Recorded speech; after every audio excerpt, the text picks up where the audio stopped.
வணக்கம். நம்முடைய சிங்கை தமிழ் பண்பாட்டுக் கழகம்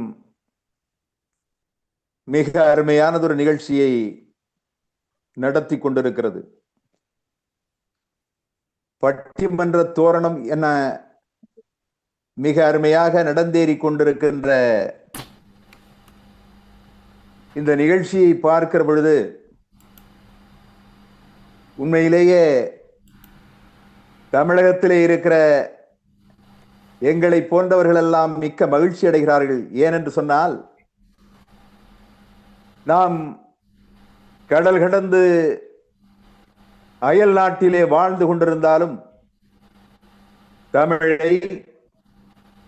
தமிழ் பண்பாட்டை என்றும் மறக்காதவர்கள் என்பதற்கு ஒரு எடுத்துக்காட்டான நிகழ்ச்சிகள் தான் இது போன்ற நிகழ்ச்சிகள் எல்லாம். அதோடு மட்டுமல்ல, இந்த பட்டிமன்ற நிகழ்ச்சி என்பது ஒருவருடைய சொல் வன்மையை மேம்படுத்துவது என்றால் அதிலே இருவேறு கருத்துக்கு இடமில்லை. வள்ளுவன் சொல்லுவான், சொலல் வல்லன் சோர்விலன் அஞ்சான் அவனை இகல் வல்லல் யாருக்கும் அரிது என்று சொல்லுவான். யார் சொல்லாற்றலிலே வல்லவராக இருக்கிறாரோ, வில்லாற்றலிலே வல்லவனை கூட சொல் ஆற்றலிலே வல்லவன் ஜெயித்து விடுவான் என்கிற அருமையான கருத்தை வள்ளுவம் நமக்கு பதிவு செய்திருக்கிறது. அதனுடைய அடிப்படையிலே நம்முடைய திறமைகளை வளர்த்துக் கொள்ள, நம்முடைய சொல்லாற்றலை வளர்த்துக் கொள்ள இது போன்ற நிகழ்ச்சிகள் எல்லாம் நமக்கு உறுதுணையாக இருக்கும் என்பதை கருதித்தான் நம்முடைய சிங்கை தமிழ் பண்பாட்டுக் கழகம் இது போன்ற நிகழ்ச்சிகளை ஏற்பாடு செய்து தொடர்ந்து நடத்தி வருகிறது. அந்த அடிப்படையில் இன்றைக்கு பல்வேறு அணிகள் கலந்து கொண்டு அவற்றிலே இப்பொழுது நிறைவாக 4 அணிகள் அரையிறுதிப் போட்டியிலே பங்கேற்கின்றன. இந்த அரையிறுதிப் போட்டியினுடைய தலைப்பாக தம் பலத்தை தாமே பெரிதும் அறிந்து கொள்பவர்கள் பெற்றோர்களா பிள்ளைகளா என்கிற ஒரு அருமையான தலைப்பை தேர்ந்தெடுத்து இன்று இங்கே விவாதிக்க இருக்கிறார்கள். உண்மையிலேயே நம்முடைய பலத்தை நாம் தெரிந்து கொள்ள வேண்டும் என்று சொன்னால், நம்முடைய பலத்தை நாம் உணர வேண்டும் என்று சொன்னால் அதற்கு நம்பிக்கை என்பது அவசியம். இன்றைக்கு உலகிலே திறமை உள்ளவர்கள் பலரும் தம்முடைய பலத்தை தாம் அறியாததன் காரணமாக அவர்கள் வாழ்க்கையிலே பின்னுக்கு தள்ளப்பட்டிருக்கிறார்கள் என்பது நாம் அறிந்த உண்மைதான். இப்படி ஒரு அருமையான சிந்தனையை, ஒரு அருமையான கருத்தை, நம்முடைய பலத்தை நாம் உணர வேண்டும். அவ்வாறு நாம் உணர்ந்தால்தான் நாம் வாழ்க்கையிலே வெற்றி பெற முடியும் என்று நாம் ஒவ்வொருவரும் உணர வேண்டும் என்கிற அடிப்படையிலே இந்த பட்டிமன்றம் ஏற்பாடு செய்யப்பட்டிருப்பதாகவே நான் கருதுகிறேன். அப்படி நம்முடைய பலத்தை நாம் உணர வேண்டும் என்றால் நமக்கு என்ன தேவை? நம்பிக்கை தேவை, தன்னம்பிக்கை தேவை. தன்னம்பிக்கை உடையவர்கள் தான் தம்முடைய பலத்தை தாம் உணர்ந்து வாழ்க்கையிலே வெற்றி பெறுவதோடு மட்டுமல்லாமல் இந்த சமூகத்திற்கும் பயன் உள்ளவர்களாக அவர்கள் வாழ முடியும். அப்படி வாழ்க்கையிலும் வெற்றி பெற்று, தம்முடைய சொந்த வாழ்க்கையிலும் வெற்றி பெற்று, இந்த சமூகத்திற்கும் மிகப்பெரிய தொண்டினை செய்தவர்களைத்தான் இந்த உலகத்திலே வரலாறு வரவு வைத்துக் கொண்டிருக்கிறது என்பதை நாம் நன்கு அறிவோம். மிக அருமையாக நம்முடைய கவிஞர் பா. விஜய் அவர்கள் சொல்லுவார்கள், நம்பிக்கை இல்லாதவனுடைய செல்வங்கள் காலமாகின்றன, நம்பிக்கை உடையவனுடைய காலங்கள் செல்வமாகின்றன என்று சொல்லுவார். காலத்தை செல்வமாக்கக்கூடிய ஆற்றல் யாருக்கு வரும்? காலத்தை செல்வமாக்கக்கூடிய ஆற்றல் யார் தன்னுடைய தகுதியை, தன்னுடைய பலத்தை உணர்கிறார்களோ அவர்களுக்குத்தான் வரும். அப்படி இந்த உலகத்திலே தன்னுடைய பலத்தை உணராமல், தன்னுடைய தகுதியை உணராமல் வாழ்பவர்களை ஊக்கப்படுத்த வேண்டும். அவர்களை ஊக்கப்படுத்தி தம்முடைய பலத்தை உணர வைத்து அவர்களை சிறந்த ஆற்றல் உடையவர்களாக மாற்ற வேண்டும் என்கிற அடிப்படையிலே தான் தாரா பாரதி அவர்கள் ஒரு கவிதையை சொல்லுவார்கள். ஒவ்வொருவரும் சொல்லுவார்கள், என்னிடத்தில் என்ன இருக்கிறது, நான் எப்படி முன்னேற முடியும், என்னிடத்தில் எதுவுமே இல்லையே, செல்வம் இல்லை, செல்வாக்கு இல்லை, நான் வெற்று வீரனாக இருக்கிறேன், நான் எப்படி முன்னேற முடியும் என்று பலரும் நம்பிக்கை இழந்து இந்த உலகத்திலே வாழ்ந்து கொண்டிருக்கிறார்கள். தம்முடைய பலத்தை அறியாமல் வாழ்ந்து கொண்டிருக்கிறார்கள். அவர்களை பார்த்து தாரா பாரதி அவர்கள் சொல்லுகிறார்கள், ஏ மனிதா, உன்னுடைய கை என்ன வெறுங்கையா? இல்லை இல்லை இல்லை. வெறுங்கை என்பது மூடத்தனம், விரல்கள் 10 மூலதனம். கருங்கள் பாறையும் நொறுங்கி விழும், உன் கைகளில் பூமி சுழன்று வரும். விரக்தி என்னும் சிலந்தி வலைக்குள் வேங்கை புலி நீ தூங்குவதா? இருட்டை கிழிக்கும் வெளிச்ச காற்று எங்கே கிழக்கென தேடுவதா? விழி விழி, உன் விழி நெருப்பு விழி, உன் விழி முன் சூரியன் சின்ன பொறி. நீட்டி படுத்தால் உலக உருண்டையில் நீதான் பூமத்திய ரேகை. நீட்டி படுத்தால் உலக உருண்டையில் நீதான் பூமத்திய ரேகை. இனி நீ போட்டு கொடுக்கும் நிகழ்ச்சி நிரல்தான் இந்த பூமி வலம் வரும் புது பாதை என்று சொல்லி நம்பிக்கை ஊட்டியவன், தன்னுடைய பலத்தை தானே உணரச் செய்தவன் கவிஞர் தாரா பாரதி. அதை போல கவிஞர் கண்ணதாசனும் சொல்லுவார், எதை எடுத்தாலும் எனக்கு முடியலன்னு ஏன் சோம்பேறியா இருக்கிற, என்னால முடியலன்னு ஏன் நம்பிக்கை இழந்து போயிருக்கிற? அப்படி நம்பிக்கை இழந்தவர்களை பார்த்து கவியரசு கண்ணதாசன் சொல்லுகிறார், நம்மால் முடியுமா என்று நீ எண்ணினால் நண்டு கூட சிரிக்கும், நாளை விடியுமா என்று நீ எண்ணினால் நாயகன் தான் சிரிப்பான். சும்மா இருப்பவன் சோம்பேறி, அவனிடம் சொர்க்கத்துக்கு என்ன வேலை? சூடுகின்ற கோடையில் வளைகின்ற மனிதனால் அமைவதே இன்பச் சோலை என்று மிக அருமையாக கவியரசு கண்ணதாசன் அவர்கள் இந்த சமூகத்திற்கு நம்பிக்கை ஊட்டி தம்முடைய பலத்தை தாமே உணர வைக்கின்ற மிகச்சிறந்த அருமையான கவிதையை இந்த சமூகத்திற்கு தந்தார். உங்களுக்கெல்லாம் தெரியும், அவருடைய பாடல் ஒன்று உங்களுக்கு தெரிந்த கதைதான், தெரிந்த செய்திதான் என்றாலும் கூட இந்த இடத்திலே அது தேவை என்பதனாலே சொல்லுகிறேன். கவிஞர் வாலி அவர்கள் தன்னுடைய பலத்தை அதாவது தன்னுடைய பாட்டு எழுதுவதற்கு படத்திலே வாய்ப்புகள் குறைந்து மிகவும் ஒரு துன்பமான சூழலிலே சென்னை நகரை விட்டு புறப்பட தயாராக இருந்த பொழுது பி சீனிவாஸ் பாடிய பாடல் ஒன்றுதான் அவருக்கு நம்பிக்கையை ஊட்டி தன்னுடைய பலத்தை உணரச் செய்தது என்பதை நீங்கள் அறிவீர்கள். வாழ்க்கை என்றால் 1000 இருக்கும், வாசல் தோறும் வேதனை இருக்கும், வந்த துன்பம் எதுவென்றாலும் வாடி நின்றால் ஓடுவதில்லை, வாடி நின்றால் ஓடுவதில்லை, எதையும் தாங்கும் இதயம் இருந்தால் இறுதி வரைக்கும் அமைதி இருக்கும். மயக்கமா கலக்கமா மனதிலே குழப்பமா? ஏன் மயங்கிக் கொண்டிருக்கிறாய்? ஏன் குழப்பத்தோடு இருக்கிறாய்? உன்னால் முடியும், உன்னால் முடியும், உன்னால் சாதிக்க முடியும் என்கிற உணர்வை தூண்டக்கூடிய அந்த கவியரசு கண்ணதாசனுடைய பாட்டு கவிஞர் வாலியை இந்த உலகத்திலே இன்றைக்கு பெரும் புகழை ஈட்டச் செய்து தமிழகத்திலே மிக அதிகமான திரைப்பட பாடல் எழுதியவர், மிகவும் ஏறத்தாழ 10,000 பாடல்களுக்கு மேல் எழுதியவர் என்கிற பெருமையை பெற வைத்தது என்று சொன்னால் அவருடைய பலத்தை உணரச் செய்தது ஒரு திரை இசை பாடல் என்பதை நாம் தயவு செய்து மறந்துவிடக் கூடாது. இன்னொரு வரலாற்று செய்தியையும் சொல்லி என்னுடைய முன்னுரை நிறைவு செய்யலாம் என்று கருதுகிறேன். நெப்போலியன் போரிலே கலந்து கொண்ட பொழுது போர் நடைபெற்றுக் கொண்டிருக்கிறது. அந்த நேரத்திலே நெப்போலியன் தன்னுடைய படை சற்று வலுவிழக்கிறது. நெப்போலியனுடைய படை பின்வாங்குகிறது. அப்படி பின்வாங்குகிற நேரத்திலே அவன் தன்னுடைய குதிரையின் மீது அமர்ந்து பின்னோக்கி வருகிறான். பின்னோக்கி வந்து கொண்டிருக்கிற பொழுது எதிரியினுடைய படை அவனை துரத்தி கொண்டே வருகிறது. அப்படி வருகிற பொழுது தன்னுடைய குதிரையை வேகமாக அவன் சொடுக்கி, அந்த கடிவாளத்தை சொடுக்கி குதிரையை வேகமாக தட்டுகிறான். குதிரை மிக வேகமாக போகிறது. எதிரியுடைய படை பின்னே வந்து அவனை நெருங்குகின்ற தருவாயிலே இருக்கிறது. அப்படி இருக்கின்ற நேரத்திலே நெப்போலியனுக்கு முன்னால், கண் முன்னாலே ஒரு ஆறு தென்படுகிறது. அந்த ஆற்றினுடைய அகலம் 72 அடி. அந்த ஆற்றினுடைய அகலம் 72 அடி. மிக ஆழமான ஆறு. அங்கே நெப்போலியன் அந்த ஆற்றை கண்டு அஞ்சவில்லை. அவன் என்ன செய்தான்? தன்னுடைய குதிரையை வேகமாக சொடுக்கினான். வேகமாக சொடுக்கிய அந்த குதிரை 56 அடி தாண்டி ஆற்றுக்குள்ளே விழுந்தது.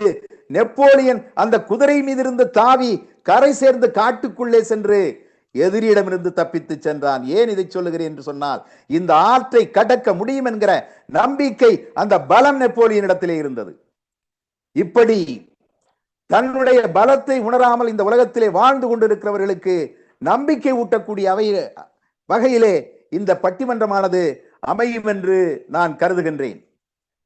இப்பொழுது இந்த பட்டிமன்றத்திலே 2 அணிகள் பங்கு பெறுகின்றன. அதாவது மீண்டும் நான் தலைப்பை சொல்லுகிறேன். தம் பலத்தை தாமே பெரிதும் அறிந்து கொள்பவர்கள் பெற்றோர்களா பிள்ளைகளா? உங்களுக்கு தெரியும், பெற்றோர்களுக்கும் பிள்ளைகளுக்கும் நெருங்கிய தொடர்புண்டு. ஒரே இல்லத்திலே வாழ்பவர்கள். அப்படி வாழ்கின்ற பெற்றோர்கள் தான் தங்களுடைய பலத்தை உணர்ந்து கொள்கிறார்களா, அல்லது பிள்ளைகள் தான் தங்களுடைய பலத்தை தெரிந்து கொள்கிறார்களா என்ற அடிப்படையிலே ஒரு அருமையான பட்டிமன்றத்தை பெருமைக்குரிய அன்பு தம்பி, இந்த நிகழ்ச்சியை தொகுத்து வழங்கி கொண்டிருக்கிற அன்பு தம்பி உமாசங்கர் அவர்கள் மிகச் சிறப்பான ஏற்பாட்டை செய்திருக்கிறார்கள். இதிலே முதலிலே பெற்றோர்களே தம் பலத்தை தாமே பெரிந்து அறிந்து கொள்பவர்கள் பெற்றோர்களே என்கிற அணியிலிருந்து பேச வருகிற தம்பி பாலாஜி வாசுதேவன் அவர்களை நான் இப்பொழுது தன்னுடைய கருத்தை எடுத்து விவாதிக்குமாறு அன்போடு அழைக்கின்றேன். தம்பி பாலாஜி வாசுதேவன் அவர்களை வருக, தங்களுடைய கருத்தை தருக. அனைவருக்கும் வணக்கம். தமிழ் வாழ்க, தமிழ் வளர்க. ஐயா, நீங்க பேசின எல்லா கருத்துமே முன்னாடி பெற்றோர்களும் போட்டுன்னு வச்சுக்கோங்களேன், எல்லா குழந்தைங்களுக்கும் பொருந்தக்கூடிய ஒரு கருத்து தான். தந்தை மகர்கன்றி அவையத்து முந்தி இருப்ப செயல். சோ பிள்ளைங்க எதிர்காலத்தை இந்த உலகம் பின்னால பார்க்கும், ஆனா அதை முன்னால பாக்குறதுக்கு பெற்றோர்கள் தான்.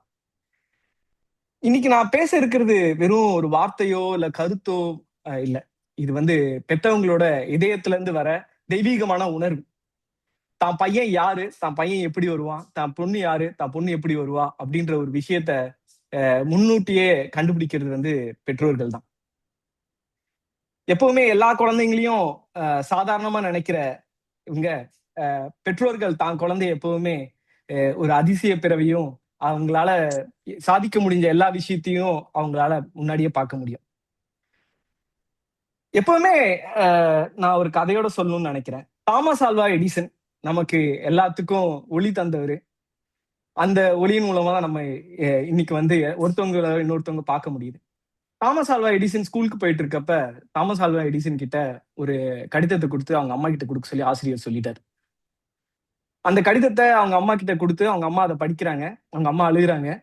தாமஸ் ஆல்வா எடிசன் கேட்கிறாரு, என்னம்மா ஆச்சு, எதுக்காக அழுகுறீங்க அப்படின்னா, அந்த பள்ளி உனக்கு கற்பிக்கிற அளவு தகுதி இல்லை, அந்த பள்ளிக்கு உன்னைய வச்சு பாதுகாக்க முடியாது, ஏன்னா நீ அந்த அவ்வளவு சிறப்புத்தன்மை வாஞ்ச, அவங்களுக்கு அந்த கேப்பபிலிட்டி இல்லை, அவங்களுக்கு அந்த திறமை இல்லை அப்படின்னு சொல்லிட்டு சொன்னாங்க. அந்த குழந்தைய தாமஸ் ஆல்வா எடிசனை அவங்க மெருகேத்தி ஒரு விதமும் அவங்களுக்கு எல்லா வகையான உட்குணர்வு கொடுத்து அவங்க தாமஸ் ஆல்வா எடிசனை எல்லாம் செய்ய முடியும், நீங்க ஒரு புத்திசாலி, இருக்கிறதுலயே நீங்க உலகத்துக்கே திறமசாலி அப்படின்னு சொல்லிட்டு அவங்க தாமஸ் ஆல்வா எடிசன் அடி மனசுல பதிய வைக்கிறாங்க. தாமஸ் ஆல்வா எடிசன் ஒரு 50-60 வயசுல பாக்குறாரு அந்த லெட்டரை பிரிச்சு, இந்த ஸ்கூலுக்கு இந்த பையன் சரிப்பட்டு வரமாட்டான், இந்த ஸ்கூல்ல இருந்து இந்த பையனை கூட்டு போயிருங்க. அந்த லெட்டரை அவர் 10 வயசுல பார்த்திருந்தாருன்னா இன்னைக்கு நமக்கு ஒளி இருந்திருக்காது. இன்னொரு கதை சொல்லணும்னு நினைக்கிறேன் நானு. Lincoln, Abraham Lincoln, KGF story மாதிரி அவருக்கு ஸ்டார்ட் பண்றப்ப ஏழ்மை, அஹ், பசி, பண கஷ்டம் எல்லாமே இருந்துச்சு. ஆனா அவங்க அம்மா அவங்களுக்கு அந்த பண கஷ்டத்துலயும் இருந்தும் அந்த பசியில இருந்தாலும் ஒரு ஒளி கொடுத்து, ஒரு புத்தகம் வாங்கி கொடுத்து, அந்த தாமஸ் ஆல்வா எடிசனோட டெஸ்டினி, தாமஸ் ஆல்வா எடிசன் எங்க போவாரு, என்ன மாதிரி இருப்பாரு அப்படின்றத வந்து அவங்க அம்மா அதை கண்டுபிடிச்சிருந்தாங்க. 9 வயசு வரைக்கும் அவங்க அம்மா அவங்க கூட வாழ்ந்திருந்தாங்க. அந்த 9 வயசுல போட்ட விதை, உன்னால முடியும், இந்த உலகத்துக்கே நீதான் ஒளி தர போறவன், இந்த உலகத்துக்கு எல்லா விதத்திலையும் நல்லது செய்ய போறது நீதான் அப்படின்னு சொன்னதுனால தாமஸ் ஆல்வா எடிசன் மறுபடியும் சொல்றாரு, எனக்கு கிடைச்ச ஏஞ்சல், எனக்கு கிடைச்ச கடவுள் அவங்க அப்படின்னு சொல்றாரு. எல்லாரும் வந்து பெற்றோர்களை வந்து போற்றி புகழ்றதை தாண்டி பெற்றோர்கள் குழந்தைங்களுக்காக எல்லாத்துக்கும் நினைக்கிறாங்க. ஒரு மாற்றுத்திறனாளி, ஒரு அறிவு குழந்தை இருந்தாலும் பெற்றோர்கள் அவங்கள போற்றி பாதுகாத்து அடுத்த லெவல் கொண்டு வரதுக்கு மென்மேலும் அவங்கள உறுதுணையா இருந்து அடுத்த லெவல் கொண்டு வந்துட்டு இருக்காங்க. ஒருவரையும் நம்ம வந்து பெற்றோர்களை பாக்குறப்ப அவங்க நமக்கு பண்ண நன்றி கடனோட இருக்கிறப்ப எல்லா விதத்திலயும் நம்ம வந்து அடுத்த லெவல் போறதுக்கு நம்ம வந்து மெருகேத்தி நம்ம வந்து வாழ்க்கையில முன்னேற்ற பாதையில போறதுக்கு பெற்றோர்கள் தான் எல்லா விதத்திலயுமே பலமா இருக்காங்க.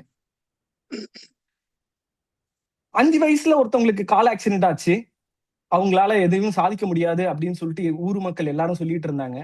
ஆனா அந்த 5 வயசு குழந்தை பாரா ஒலிம்பிக்ஸ்ல மெடல் வாங்கி இந்திய நாட்டுக்கே வந்து பெருமை சேர்த்து தந்தாரு மாரியப்பன். ஸோ எல்லார் வீட்டிலையும் அவங்க அம்மா அப்பா பெற்றோர்கள் அவங்களுக்கு வழிதுணையா இருந்து அவங்களை எப்பவுமே மெருகேத்தி அவங்களால என்ன சாதிக்க முடியும்ன்றத சின்ன வயசுலயே ஒரு விதையா விதைச்சு அவங்கள சாதிக்க வச்சு அந்த சாதனையை பார்த்து சந்தோஷப்பட்டு ஆனந்தப்பட்டு நிம்மதியா இருக்கிறவங்க பெற்றோர்கள் தான். வாய்ப்பளித்தமைக்கு நன்றி. வணக்கம்.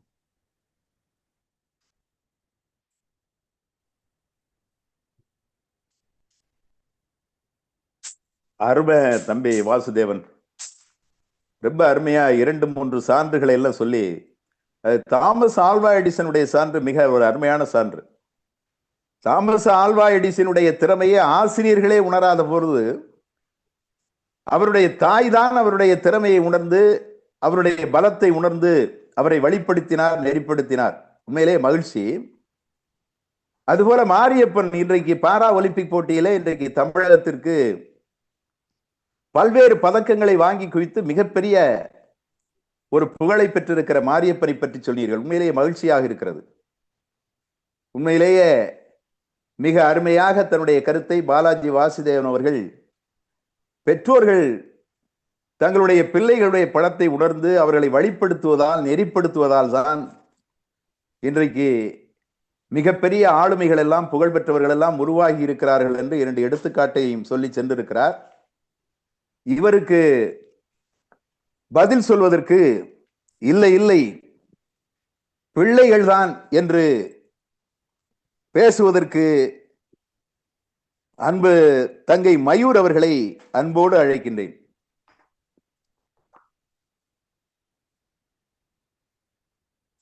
ஐயா வணக்கம்.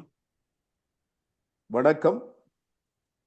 சகோதரர் பாலாஜி சொன்ன ஒரே ஒரு கருத்து, விதை. நாம் பூமியிலே ஒரு விதையை இட்டுவிட்டு அடுத்தது அது மேல் சிறிது பூமியை மேலும் விட்டு அதில் தண்ணி ஊற்றி சிறிது நாள் கழிச்சு பொறுமையா காக்கணும் ஐயா. நம்ம ஒவ்வொரு வாட்டியும் நம்மளோட ஆர்வத்தினால அந்த பூமியை தோண்டி தோண்டி எடுத்து அதிலிருந்து வேறு வந்துருச்சான்னு நம்ம ஒரு வாட்டியும் எடுத்து பார்த்துட்டு இருந்தோம்னா அந்த விதை வளராதையா. இந்த ஒரு கருத்திலேயே நான் அடுத்த என்னோட கருத்துக்கும் போறேன். ஒவ்வொரு குழந்தையும் பிறக்கும்போது சில அதிசயங்கள் நடக்கும். முதல் அதிசயம், அந்த குழந்தை தவழ்ந்து அடுத்தது தன் காலால் எந்திரிச்சு நிற்கும் ஐயா. இதோட அந்த அதிசயம் நிற்காது. அடுத்தது அந்த குழந்தை கீழே தடுக்கி விழும். தடுக்கி விழுந்து மறுபடியும் மீண்டும் உத்வேகத்தோட எந்திரிச்சு நிற்கும் ஐயா. இதெல்லாம் ஒவ்வொரு மனிதனோடும் வாழ்க்கை கருத்து. நம்ம எப்பவுமே ஒவ்வொரு வாட்டியும் கீழே விழுந்தாலும் மீண்டும் நம்ம எந்திரிச்சு நிற்கணும்னு இந்த கருத்துல இருந்து நம்ம பெற்றோர்கள் அன்புங்கிற பேர்ல சில சமயம் கொஞ்சம் கூடுதலாகவே பார்த்துக்கிறாங்க. இந்த தோல்வி பயம்ங்கிறது வந்து பெற்றோர்களின் மனதில் ஆழமாக படிந்திருது ஐயா.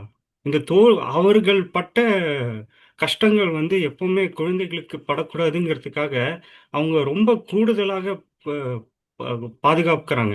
இதனால என்ன ஆகுதுன்னா, குழந்தைகளோட சிறகுகள் வெட்டப்படுது ஐயா. நான் இந்த கருத்து கு ரொம்ப யோசிச்சு தான் நான் சொல்றேன்.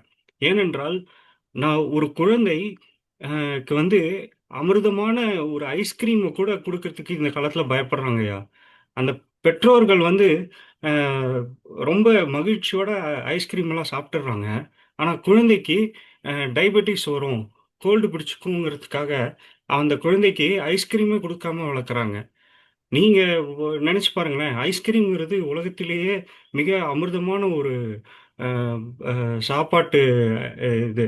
இத வந்து ஒரு குழந்தைக்கு குடுக்காம வளர்த்துறாங்கய்யா. இதனால ஒரு குழந்தைக்கு கோல்டு பிடிச்சதுன்னா என்னதான் ஆகப் போகுது? அ கோல்டு பிடிக்கும்போது தான் அந்த குழந்தைக்கு வந்து எதிர்ப்பு சக்தி கிடைக்குது. இந்த ஒரு இதனால அவங்க அவங்களுக்குள்ள இருக்கிற பயத்தினாலேயே இந்த குழந்தையோட சிறகுகள் வெட்டப்படுதுய்யா. அ கொஞ்ச நாளைக்கு முன்னாடி நீயா நானாங்கிற புரோகிராம்ல வந்து டாடிஸ் லிட்டில் பிரின்சஸ்ன்னு 30 வயசு உள்ள பெண்கள் எல்லாம் வந்து நின்னு பேசிட்டு இருக்காங்கய்யா. எனக்கு வந்து கீழ இருக்கக்கூடிய கடைக்கு போக வேண்டாம். எங்க அப்பா 2 ரோடு தள்ளி இருக்கிறவருக்கு நான் மெசேஜ் அனுப்புனேன்னா, எங்க அப்பா வந்து வாங்கிட்டு வந்துருவாருன்னு. அந்த அப்பாவும் பக்கத்துல பெருமையோட உட்காந்து பார்த்துக்கிட்டு இருக்காருய்யா. இது எந்த அளவுக்கு ஒரு அ அ அ ஒரு இயலாமை அந்த குழந்தைக்கு. அன்புங்கிற பேர்ல அட்ராசிட்டி பண்ணிட்டு இருக்காங்கய்யா. அக்கறைங்கிற பேர்ல இயலாமை ஊட்டிட்டு இருக்காங்க. அன்பு அ அ ஆ அரவணைப்புங்கிற பேர்ல அ கு ஒவ்வொரு குழந்தைக்கும் வாய்ப்புகள அவங்களால பறிச்சுக்கிட்டு இருக்காங்க. இதனால நம்ம வந்து ரொம்ப அ ஒவ்வொரு குழந்தையோடும் அ தன்னம்பிக்கைய நம்ம வந்து வளர்க்கணும். அதனால் நான் சொல்லுவது அம் எ எழுத்தாளர் சுஜாதா சின்ன வயதிலேயே அவருக்கு வந்து அறிவியல்ல ரொம்ப ஆர்வம் அதிகம். அ இதனால் 18 வயதிலேயே அவர் வந்து முதல் கதை வெளியிட்டாருது. அவரு வந்து சொல்லியிருக்காரு, "நான் வந்து சின்ன வயசுலருந்தே ஒவ்வொரு வாட்டியும் தடுக்கி விழுந்ததுனால தான், என்னால அடுத்த படிக்கு என்னால எ அ போக முடிஞ்சது." ஒவ்வொரு மனிதனுக்குள்ளேயும் ரொம்ப நெறைய சக்தி இருக்கு. அதனால் அ நம்ம வந்து அ ஓ ஓரளவுக்கு தான் அன்புங்கிறத குடுக்கணுங்கறயா. அ இந்த அம் பாதுகாப்புங்கிறது வந்து அமிர்தம் போல. அமிர்தம் வந்து கூடினால் விஷமாகும் என்கிற பழமொழி எனக்கு ஞாபகம் வருது. அதனால் அ ஒரு பெற்றோர்களின் அன்பு ஒரு இணையூக்கி மட்டுமே. ஆனால் அ ஒவ்வொரு மனிதனின் தன்னம்பிக்கை மட்டுமே அவருக்கு பலம் என்று சொல்லி வாய்ப்புக்கு நன்றி. அருமைங்கய்யா. அதாவது நம்முடைய மயூர் அவர்கள் மிக அருமையாக குழந்தைகள் பாத்தீங்களா, விழுந்து விழுந்து விழுந்துட்டு அப்படியே இருக்கிறது இல்ல. விழுந்து விழுந்து எந்திரிக்குது இல்ல. விழுந்து முதல்ல எல்லாம் தவழும். தவழும் அப்புறம் கொஞ்சம் தத்தி பித்து நடந்த விழுந்தாலும் திருப்பி எந்திரிக்கும். சில நேரம் பாத்தீங்கன்னா, அப்படி எந்திரிக்கிற கூட எந்திரிக்காம கூட அழுதுகிட்டு இருங்க. அம்மா அம்மா அம்மான்னு அழுவும். அப்ப போய் அம்மா கூட தூக்குவாங்க. ஆனா அவர் ரொம்ப அருமையாக அதை அணுகியிருக்காரு. எப்படின்னா, அவனே எந்திரிச்சு வரட்டுமே, நீங்க ஏன் போய் தூக்குறீங்க? அவனுடைய பலம் அவனுக்கு தெரியாதா? அந்த குழந்தையுடைய பலம், அந்த குழந்தை எந்திரிச்சிரும். நீங்க போய் தூக்கலைன்னா அந்த குழந்தை எந்திரிச்சிரும். நீங்க ஏன் அந்த அன்பால் அந்த குழந்தைக்கு ஒன்றும் தெரியாது, அந்த குழந்தையால முடியாது அப்படின்னு நீங்க ஏன் நினைக்கிறீங்க? இன்னொரு கருத்தையும் சொன்னாரு.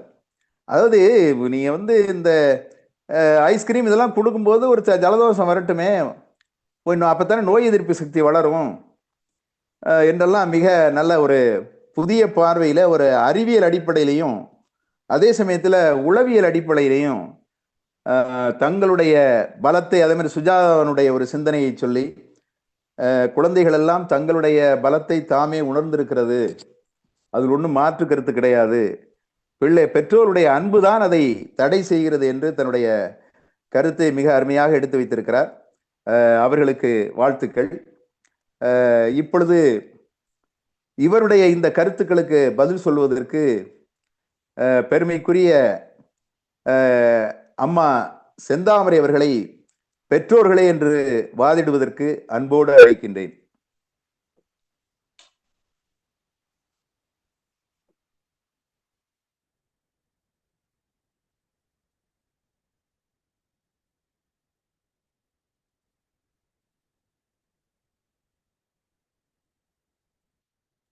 செந்தாமரை நீங்க பேசுறது மியூட்ல கேட்கல, இருக்கீங்க. நீங்க மியூட்ல இருக்கீங்க. ஓகே, கேக்குதா? கேக்குதா? கேக்குதா? கேட்கிறது. கேக்குதா? கேட்கிறது. தம் பலத்தை பெரிதும் அறிந்து கொள்பவர்கள் பெற்றோர்களா பிள்ளைகளா? இதாங்கய்யா தலைப்பு. என்னை பொறுத்த வரைக்கும் நான் வந்து இப்போ பெற்றோர்கள் தான்யா சொல்லுவேன். ஏன்னா நாம செய்யற ஒரு சிறு செயலை கூட பெற்றோர்கள் உணர்ந்துக்கிட்டு அதுக்குள்ள பலத்தை பிள்ளைகளுக்கு புகுத்துறதுனால தான் பிள்ளைகள் வந்து ஒரு நல்ல நிலைமைக்கு வர முடியுது அப்படிங்கிறது என்னுடைய வாதம். அது வந்து என்னுடைய பெற்றோர்களா இருக்கட்டும், நான் அன்னைக்கு பெற்றோர்களா இருக்கிறேன். இருக்கும்போது கூட அவர்களுடைய ஒரு சிறு செயல் கூட என்னை வந்து அவர்களை நல்ல முறையில் அவர்கள்ட்ட சொல்லி அவர்களுடைய பலத்தை நான் அறிந்து அவர்கள் எந்த துறையில் சென்றால் அவர்கள் வாழ்க்கையில் முன்னேறலாம் என்பதெல்லாம் உணர்ந்து நான் பிள்ளைகளுக்கு கூறும்போதுதான் அவர்கள் நல்ல நிலைமைக்கு வருகிறார்கள் என்று நான் கூறுகிறேன். என்னுடைய அம்மா அடிக்கடி என்னை கூறுவார்கள், உன்னுடைய பலம் எனக்கு தெரியும். ஏனென்றால் நீ ஒரு ஆணாக பிறக்க வேண்டிய பிள்ளை, இப்போது பெண்ணாக பிறந்திருக்கிறாய். நீ எதையும் உன்னால் செய்ய முடியும். முடியாது என்பது உன்னுடைய அகராதியிலேயே கிடையாது என்று என்னுடைய அம்மா விளையாட்டாக அடிக்கடி கூறுவார். நான் அதை பலமுறை யோசித்து இருக்கிறேன். ஏனென்றால் என்னுடைய பலத்தை முழுமையாக எனது தாய் மட்டுமே அறிந்திருக்கிறார்கள் என்றால் அதில் மிக எதுவும் கிடையாது.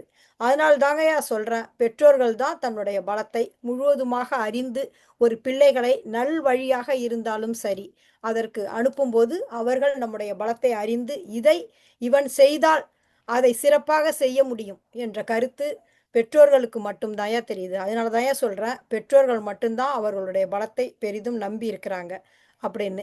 இப்போ வந்து ஒரு சூப்பர் சிங்கராக இருக்கட்டும், நம்ம அந்த ஆனந்த் மித்ரா அவன் ஒய்ஃபு வந்து மனைவி வந்து ஸ்வப்பனா அப்படிங்கிறவங்க, அந்த பையன் சூர்யா படிச்சிருந்தா இவ்வளவு பேருக்கு அவனை தெரியுமா அப்படிங்கிறது கூட எனக்கு தெரியாது. ஒரே ஒரு நிகழ்வு மட்டும் நான் கூறிக்கிறதுக்கு நான் விரும்புகிறேன்.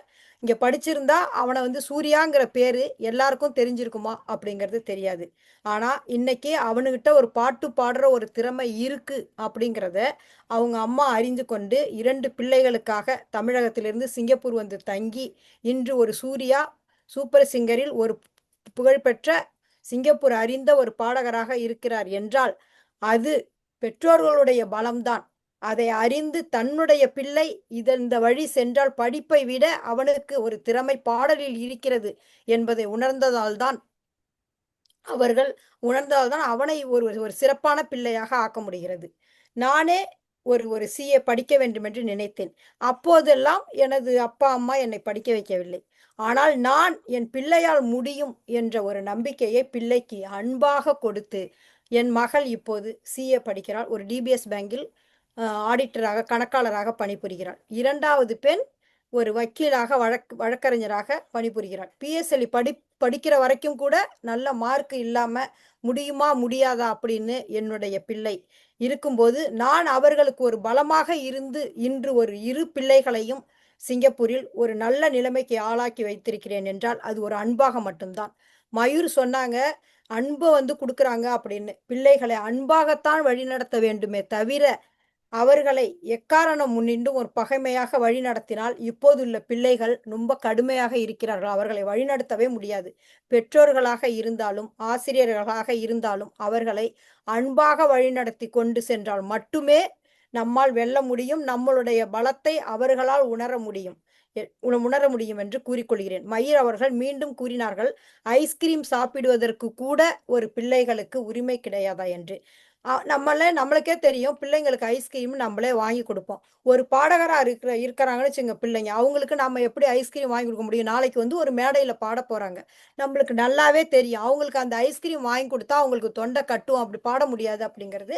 அந்த ஒரு பலம்னு சொல்கிறதா அதை பலவீனங்கிறதான்னு தெரியாது. அதனால தான் அடித்து சொல்கிறேன், பிள்ளைகளோட பலம் பலவீனம் இரண்டையுமே பெற்றோர்கள் உணர்ந்து கொள்வதால் தான் அவர்களை அன்பாக உணர்ந்து கொண்டு அவர்களை நல்வழி செலுத்தினால் மட்டுமே வாழ்க்கையில் அவர்களை முன்னேற வைக்க வேண்டும் என்று கூறி நல்லதொரு வாய்ப்பை நீங்கள் வழங்குவீர்கள் என்ற நம்பிக்கையில் உங்களுடைய பலத்தை அறிந்து வாய்ப்பளித்தமைக்கு நன்றி கூறி விடைபெறுகிறேன். நன்றி, வணக்கம். ரொம்ப அதாவது நம்முடைய பெருமைக்குரிய அம்மா செந்தாமரை அவர்கள் தன்னுடைய வாழ்க்கையில் நடந்த, தன்னுடைய தாய் தனக்கு வழிகாட்டினால் அதை போல என்னுடைய பிள்ளைகளுக்கு நான் அவர்களுடைய பலத்தை அறிந்து அவர்களுக்கு வழிகாட்டினேன். அதனால் தான் இன்றைக்கு என்னுடைய 2 பிள்ளைகளும் மிகச்சிறப்பாக இருக்கிறார்கள். எனவே என்னுடைய பெற்றோராகிய நான் தான் என்னுடைய பிள்ளைகளுடைய பலத்தை அறிந்திருக்கிறேன். அதுபோல நம்முடைய சூப்பர் சிங்கரிலே பங்கு பற்றிய சூர்யாவை பற்றியெல்லாம் சொல்லி அவருடைய இசை திறமை இந்த அளவிற்கு வளர்ந்திருக்கிறது என்று சொன்னால் தங்களுடைய மகனுடைய பலத்தை அந்த பெற்றோர்கள் தான் அறிந்திருக்கிறார்கள் என்று பல்வேறு கருத்துக்களை, அதோடு மட்டுமல்ல இன்னொரு கருத்தையும் மிக அழகாக சொல்லி இருக்கிறார்கள். அதாவது அன்பால் தான் நாம் எதையுமே தன்னுடைய பிள்ளைகளிடத்திலே சாதிக்க வைக்க முடியும், தன்னுடைய பிள்ளைகளை சாதிக்க வைக்க முடியும் என்று சொன்னால் அது அன்பால் தான். அவர்களுடைய பலத்தை நாம் மேலும் மேலும் வலுப்படுத்த வேண்டும் என்று சொன்னால் அது அன்பால் தான் முடியும் என்று நம்முடைய மயூர் அவர்களுக்கு அவர்கள் பதில் சொல்லி இருக்கிறார்கள். உண்மையிலேயே மிகச்சிறப்பாக வாதிட்டிருக்கிற அவர்களுக்கு வாழ்த்துக்கள். இவங்களுக்கு பதில் சொல்லுவதற்கு இப்பொழுது இல்லை பிள்ளைகளே தங்களுடைய பலத்தை பெரிதும் அறிந்தவர்கள் என்று சொல்வதற்கு அம்மா கலைவாணி அவர்களை அன்போடு அழைக்கின்றேன். ஆரம்பிக்கட்டுங்களா? வணக்கம் ஐயா. வணக்கம். எப்பொழுதும் அன்னை தமிழை வழங்கும் நான் இன்று பிள்ளை தமிழை வணங்கி நடுவர் அவர்களையும் இங்கு வீட்டிற்கும் அனைவரையும் வணங்கி என் உரையை துவங்குகிறேன். முத்தமிழையும் கசடர கற்ற ஔவையை பார்த்து சுட்ட பழம் வேணுமா சுடாத பழம் வேணுமான்னு சுருக்குன்னு கேட்டான் ஒரு சுட்டி பையன். ஞாபகம் இருக்குங்களாயா? அப்படி சின்ன வயதிலேயே இருக்கிற ஞான பலத்தை அறிந்தவர் ஔவையார். அதை பார்த்து மெய்சிலிருக்கவும் செய்தார். இப்போ எனக்கு முன்னாடி வந்து பேசின எதிரணியர் இருவரும் மகன் தந்தை காற்றும் உதவி, இவன் தந்தை என்னோட்டான் கொள் எனும் சொல் அப்படியெல்லாம் சொல்லிட்டு மகன் தந்தை காற்றும் நன்றி அவையத்து முந்தி இருப்ப செயல், முன்னாடி இருக்க வச்சுட்டேன், அதோட விட்டுறது இல்ல, நான் தான் கொண்டு வந்து வச்சேன், நான் தான் பண்ணினேன்னு திருப்பி திருப்பி சொல்ல வேண்டாம்னு சொல்றோம் நாங்க. ஆமா, குழந்தைகள் அன்பால தான் வழி நடத்த முடியும் கண்டிப்பாக. ஆனால் அந்த அன்பு ஒரு கட்டத்துக்கு மேல போய் ஒரு எதிர்பார்ப்பாக மாறி அந்த எதிர்பார்ப்பு குழந்தைகளிடையே ஒரு ஒரு அழுத்தத்தை உருவாக்குகிறது. அதை செய்ய வேண்டாம் என்று நாங்கள் இங்கு கூறுகிறோம். இப்போ அறிவியலுக்கு வருவோம் ஐயா. பொதுவாக மூளை இருக்கிறது இல்லைங்களா? மூளைக்கு நியூரோபிளாஸ்டிசிட்டி என்ற அற்புதமான ஒரு திறன் இருக்கு. அதாவது எந்த விஷயத்தையும் எளிதில் கற்றுக்கொள்வதும், மாற்றம் இருந்தால் அதை ஏற்றுக்கொள்வதற்கும், அதை ஒருங்கிணைத்துக் கொள்வதற்கும் மூளைக்கு ஒரு திறன் இருக்கிறது. இந்த திறன், இந்த ஆற்றல் வந்து பிள்ளைகளிடமே அதிகமாக இருக்குதுன்னு அறிவியல் சொல்லுதுங்க. இதனாலதான் எந்த ஒரு விஷயத்தையும் எளிதில கத்துக்கிறாங்க, குறைந்த கால கட்டத்துல கத்துக்கிறாங்க பிள்ளைங்க. இது அவங்களுக்கு இருக்கிற பலம் இல்லையா? பெற்றோர்களால ஒரு விஷயத்த டக்குன்னு கத்துக்க முடியாது. ஏன்னா மூளையே அதுக்கு வந்து இடம் கொடுக்கறது இல்லைங்க. அது போக இந்த அமிக்டலா அப்படிங்கிற ஒரு பகுதி மூளையில பயத்தை உணர செய்யும் ஒரு பகுதி குழந்தைகளிடம் இருப்பதே இல்லை. அது வளரும் தன்மையில் இருக்கிறது. அதனாலதான் அந்த இளங்கன்று பயம் அறியாது, ஓடுற பாம்ப மிதிக்கிற வயசுன்னு சொல்றாங்கல்ல, இதெல்லாம் அறிவியலின் பின்புலம் தான். பயம் இல்லை என்றாலே பலம் தானே. இப்படி இயற்கையாகவே குழந்தைகள் பலம் மிக்கவர்கள். அதனை உணர்ந்ததால் தான் எந்த ஒரு காரியத்தையும் டக்குன்னு செய்ய முடியுது அவங்கனால. மறு யோசனை இல்லாம எது வந்தாலும் பாத்துக்கலாம் அப்படின்னு நினைக்கிறாங்க. அப்படி ஏதாவது தோல்வி அடைந்தாலும் அதுவும் தோல்வியும் ஒரு வகையான பாடம் தானே. இப்போ இவங்க அனுபவம்ங்கிற பேர்ல எங்களை ஒரு ஒரு ஒரு எதிர்மறையான சிந்தனையை நிறைய வச்சுட்டு எந்த ஒரு காரியத்தை துவங்கறதுக்கும் இடையூறா இருக்கிறாங்க. இந்த வழியில போனா சீக்கிரம் போயிடலாம், அப்படி போனா லாங்கா ரொம்ப தூரமா போகணும். பரவாயில்ல, நாங்க தூரமா போய் அந்த இடத்துக்கு போறோமே, நாங்க நிறைய கத்துக்கிறோமே அந்த வழியா போய், இதே வழியா போகணும்னு ஏன் நீங்க நிர்பந்தப்படுத்துறீங்க? எங்களுடைய பலத்தை நாங்கள் அறிந்து கொள்கிறோம் எங்கள் முறையில் போய்கொண்டு. 2019ஆம் ஆண்டில் காலநிலை மாற்றத்தை அமைப்பில் பேசிய கிரெட்டா தன்பர்க்னு ஒரு 15 வயசு நிரம்பிய ஒரு சிறுமி ஐயா டொனால்ட் ட்ரம்ப்பை பார்த்து ஹவு டேர் யூன்னு கேட்டாங்க. நம்ம யாராவது ஹவு டேர் யூன்னு ஒரு அலுவலகத்துல இருக்கிற உயரதிகாரி யாராவது பார்த்து கேட்க முடியுமா? முடியாது. ஏன்னா அவங்க இந்த தன்னுடைய எதிர்காலத்தை சுரண்டி விட்டீர்கள், கேள்விக்குறியாக்கி விட்டீர்கள்னு ஹவு டேர் யூன்னு கேக்குறாங்க. இதுக்கு பின்னாடி அவங்க அறிந்ததுனால தானே, அவங்க பலத்தை அறிந்ததுனால தானே. இதை நம்ம போற்ற வேண்டாமா? ஒரு 8வது படிக்கிற பையன் கொரோனா காலத்துல தன்னுடைய பலத்தை அறிந்து தன் மனம் இறுகி இருப்பதை உணர்ந்து சைக்கிள் பயணத்தை மேற்கொண்டு அவன் அவன் அவன் தன் வாழ்விற்கு தேவையானதை அவனுடைய பலத்தினாலேயே அவன் செஞ்சுக்கிட்டாங்க. அவன் ஏன் வேற யாரும் இல்லை, என் மகன் தான் ஐயா. இப்படி இப்படி இந்த காலத்து குழந்தைங்க தங்களுடைய பலத்தை தானே அறிந்து தன்னுடைய பிரச்சனைகளையும் அவங்களே சால்வ் பண்ணிக்கிறாங்க. நாம இதுல குறுக்கிட தேவையே கிடையாது. அறுதியாகவும் இறுதியாகவும் இப்படி சொல்கிறேன், அப்போதும் இப்போதும் எப்போதும் முப்போதும் தங்களுடைய பலத்தை தாமே தெரிந்து வாழ்க்கையை நடத்தி கொண்டிருப்பவர்கள் பிள்ளைகளே என்று கூறி என் உரையை முடிக்கிறேன். நன்றி, வணக்கம்.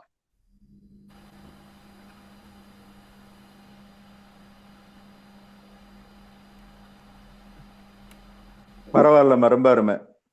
அதாவது அறிவியல் அடிப்படையில் உங்களுடைய கருத்தை மிகச் சிறப்பாக விவாதித்திருக்கிறீர்கள். அதே போல குழந்தைகள் எப்போதும் அச்சம் இல்லாம எதையும் கேட்கும். ஒருத்தர்கிட்ட போய் தான் யோசனை பண்ணியெல்லாம் கேட்காது. அதற்கு காரணம் அதனுடைய பலம்தான். அதோட மட்டும் இல்லாம உங்களுடைய குழந்தையினுடைய வாழ்க்கை அனுபவத்தையும் மிக அருமையா நீங்க சொல்லியிருக்கிறீங்க. உங்களுக்கு பதில் சொல்வதற்கு அன்பு சகோதரி லக்ஷ்மி அவர்களை அன்போடு அழைக்கின்றேன். அன்னை தமிழை வணங்கி நடுவர் உள்ளிட்ட அவையோரை வணங்குகிறேன். ஐயா, சற்றுமும் இன்னொரு சகோதரி பேசிட்டு போனாங்க, ரொம்ப அருமையா பேசினாங்களா பிள்ளைங்களை பத்தி. நாங்க இல்லைன்னு சொல்லல, பிள்ளைங்களுக்கு பலம் இருக்குன்னு சொல்றோம். ஆனா தலைப்பை நல்லா உற்று பாருங்க.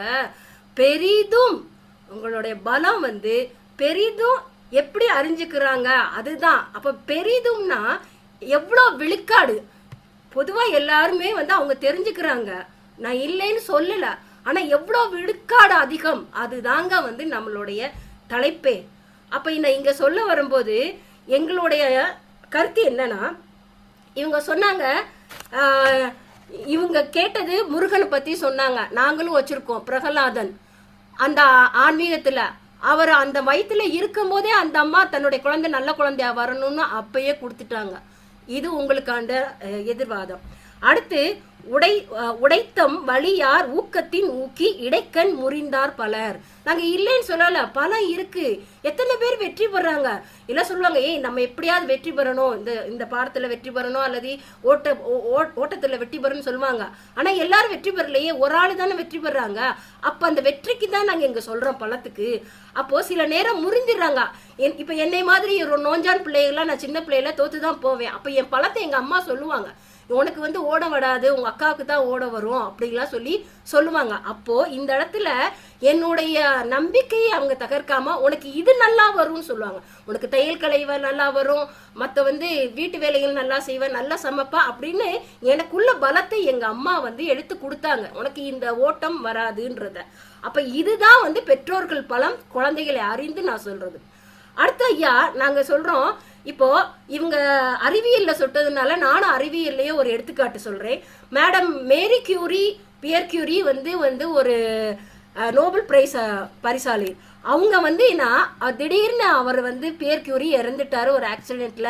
அப்போ அவங்க நிலைமை, அவங்க விஞ்ஞானத்தையும் தொடரணும், ஆராய்ச்சியும் தொடரணும். 2 பெண் குழந்தை ஐரீன் கியூரி, ஏல் கியூரி 2 பேரையும் வளர்க்கணும். இப்போ இந்த இடத்துல அந்த அம்மா யாரையுமே அழுத்தம் கொடுக்கவில்லை. இந்த ஐரீன் கியூரினுடைய அறிவை பார்த்து இவங்களும் அறிவியல்ல அவங்களுடைய ஆய்வகத்துல அவங்களுக்கு பயிற்சி கொடுத்தாங்க. அவங்களும் அம்மாவோட சேர்ந்து ஒரு நோபல் பிரைஸை வென்றாங்க. அடுத்து இன்னொரு குழந்தைக்கு இந்த அறிவியல் வராதுன்னு தெரிஞ்சுட்டு அவங்களுக்கு எழுத்துதான் நல்லா வரும் தெரிஞ்சாங்க, அதுக்கு ஊக்குவித்தாங்க. கடைசியில் அந்த 2வது குழந்தை ஏ கியூரி கூட அவங்க அம்மாவுடைய சுயசரிதத்தை எழுதி அவங்க புகழ் பெற்றாங்க. அப்போ ஒரு தனி ஆளா இருந்து அந்த அம்மா வந்து 2 குழந்தைகளையும் முன்னேற்றினாங்க. சரி, அது மட்டுமா, இது எதனால? இப்போ பெற்றோர் வந்து ஊக்கம் அப்படின்றாங்க. இது வந்து அனுபவத்தினுடைய ஞானம். எவ்வளோ நாள் இப்போ சின்ன பிள்ளைங்க வேகமா வந்து நான் பரீட்சை எழுதி பாஸ் பண்ணிடுவேன், நான் பண்ணிடுவேங்க, ஆனா மார்க் குறைஞ்ச போது அழுவாங்க. அப்ப அவங்கள ஊக்குவிக்கிறது அவங்க. அடுத்து முக்கியமான எடுத்துக்காட்டு சொன்னா, ஐயா பலம்ன்றது பணபலம், அதிகார பலம் எல்லாமே இருக்கலாம். ஆனா ஒரு ஒழுக்க பலம்ன்றது ஒரு பெற்றோர் தான். ஏன்னா பெற்றோர் தான் முதல் ஆசிரியர். அது யாரு கொடுப்பா? பெற்றோர் தான் கொடுப்பாங்க. பள்ளியில வந்து கொடுக்கறது கிடையாது. இப்ப நம்ம காந்தியடிகள் பாருங்களேன், அவர் சத்தியாகிரம், அவருடைய வந்து பலம் எது? சத்தியாகிரம், அஹிம்சை. அந்த பழத்தை கொடுத்தது யாரு? எந்த பள்ளியோ யூனிவர்சிட்டியோ எந்த நாடோ எதுவும் கொடுக்கல, அவங்க அம்மா கொடுத்த பலமே. ஒழுக்கம் முக்கியம் அப்படின்றத கற்றுக் கொடுத்ததுனால தான் அந்த ஒழுக்கத்துல சிறந்து அதுல முன்னேறி பையனுக்கு கத்து கொடுத்தாரு.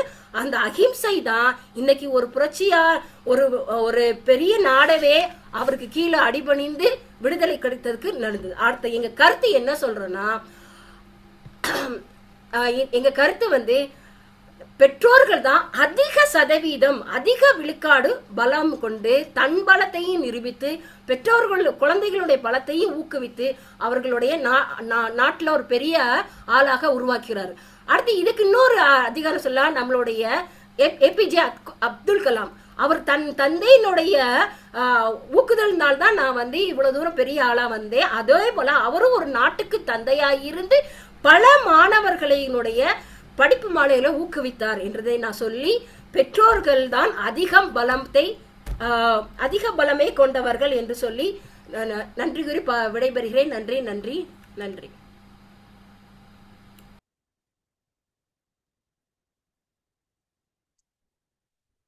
பெருமைக்குரிய அம்மா திருமதி லட்சுமி சொக்கலிங்கம் அவர்கள் அருமையாக தன்னுடைய கருத்தை வைத்து சென்றிருக்கிறார்கள். அதை போல அம்மா கலைவாணி அவர்கள் சொல்லிய சில கருத்துக்களுக்கும் அவர்கள் பதில் தந்திருக்கிறார்கள். மிக அருமையாக நம்ம மேரி கியூரியினுடைய, அவர் தன்னுடைய கணவனை இழந்த பின்னாலும் தன்னுடைய குழந்தைகளை எல்லாம் தம்முடைய பலத்தால் அவர்களை உருவாக்க முடியும் என்ற நம்பிக்கையோடு உருவாக்கி இருக்கிறார்கள் என்றெல்லாம் சொல்லி, அதோடு மட்டுமல்லாமல் தன்னுடைய குழந்தைகளுடைய ஒழுக்கம் மிகச் சிறப்பாக அமைவதற்கு பெற்றோர்கள்தான் தங்களுடைய வழிகாட்டுதலால் அவர்களுக்கு ஒரு பலத்தை கொடுக்கிறார்கள் என்றெல்லாம் மிக அருமையாக வாதிட்டு சென்றிருக்கிறார்கள். இவர்களுக்கு பதில் சொல்வதற்கு பெருமைக்குரிய அன்பு தம்பி எழிலரசன் அவர்களை பிள்ளைகளே என்று வாதிடுவதற்கு அன்போடு அழைக்கின்றேன்.